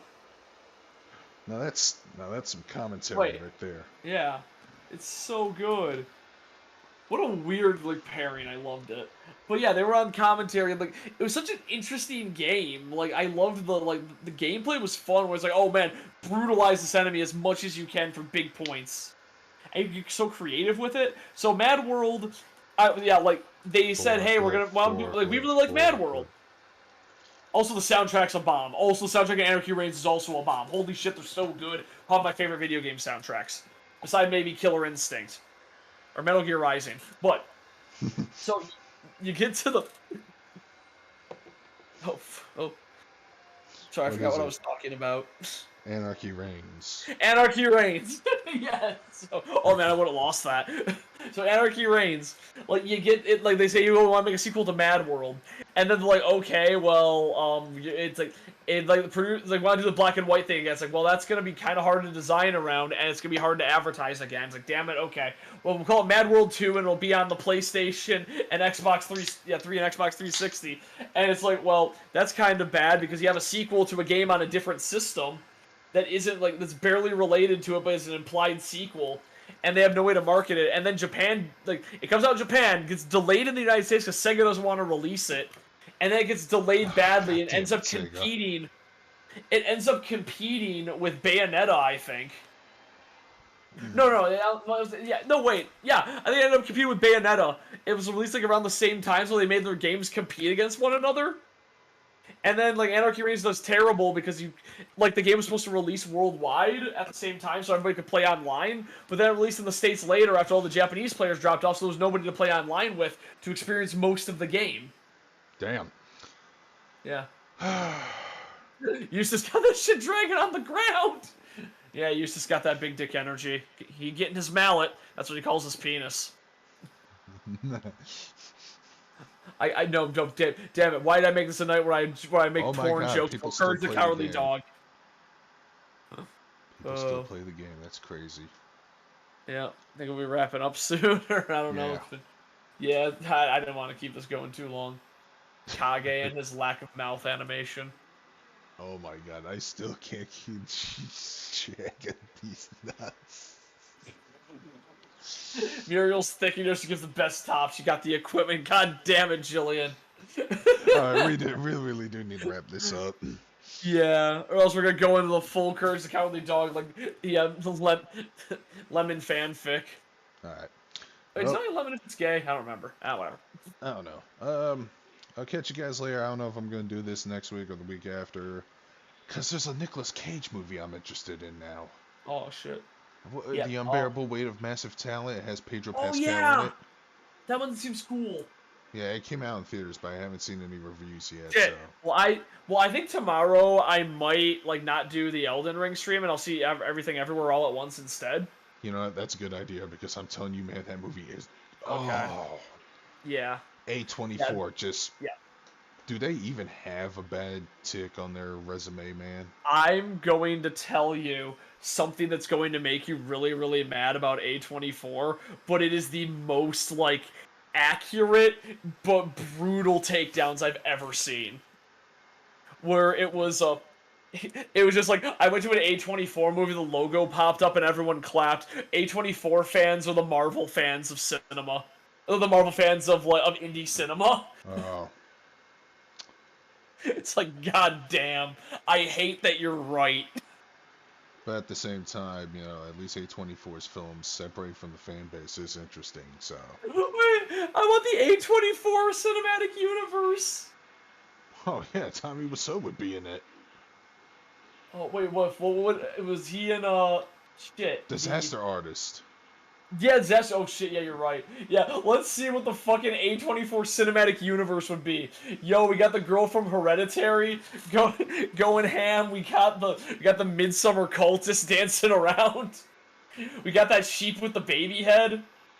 Or no, the baby with the sheep head. And now we can say that they have their own controlled multiverse. Yeah, they got a fucking multiverse going on. Yo, let's see what else we can do. We can probably go crazy with this. I know I've seen a lot of A24 movies, but... But in all seriousness, we do need to wrap it up. Yeah. Alright. I'll catch you in Discord tomorrow, at least. Yeah. Definitely, no matter what happens. Take care. Alright, good night, everybody. So Scrollton signing off. Starscream signing out.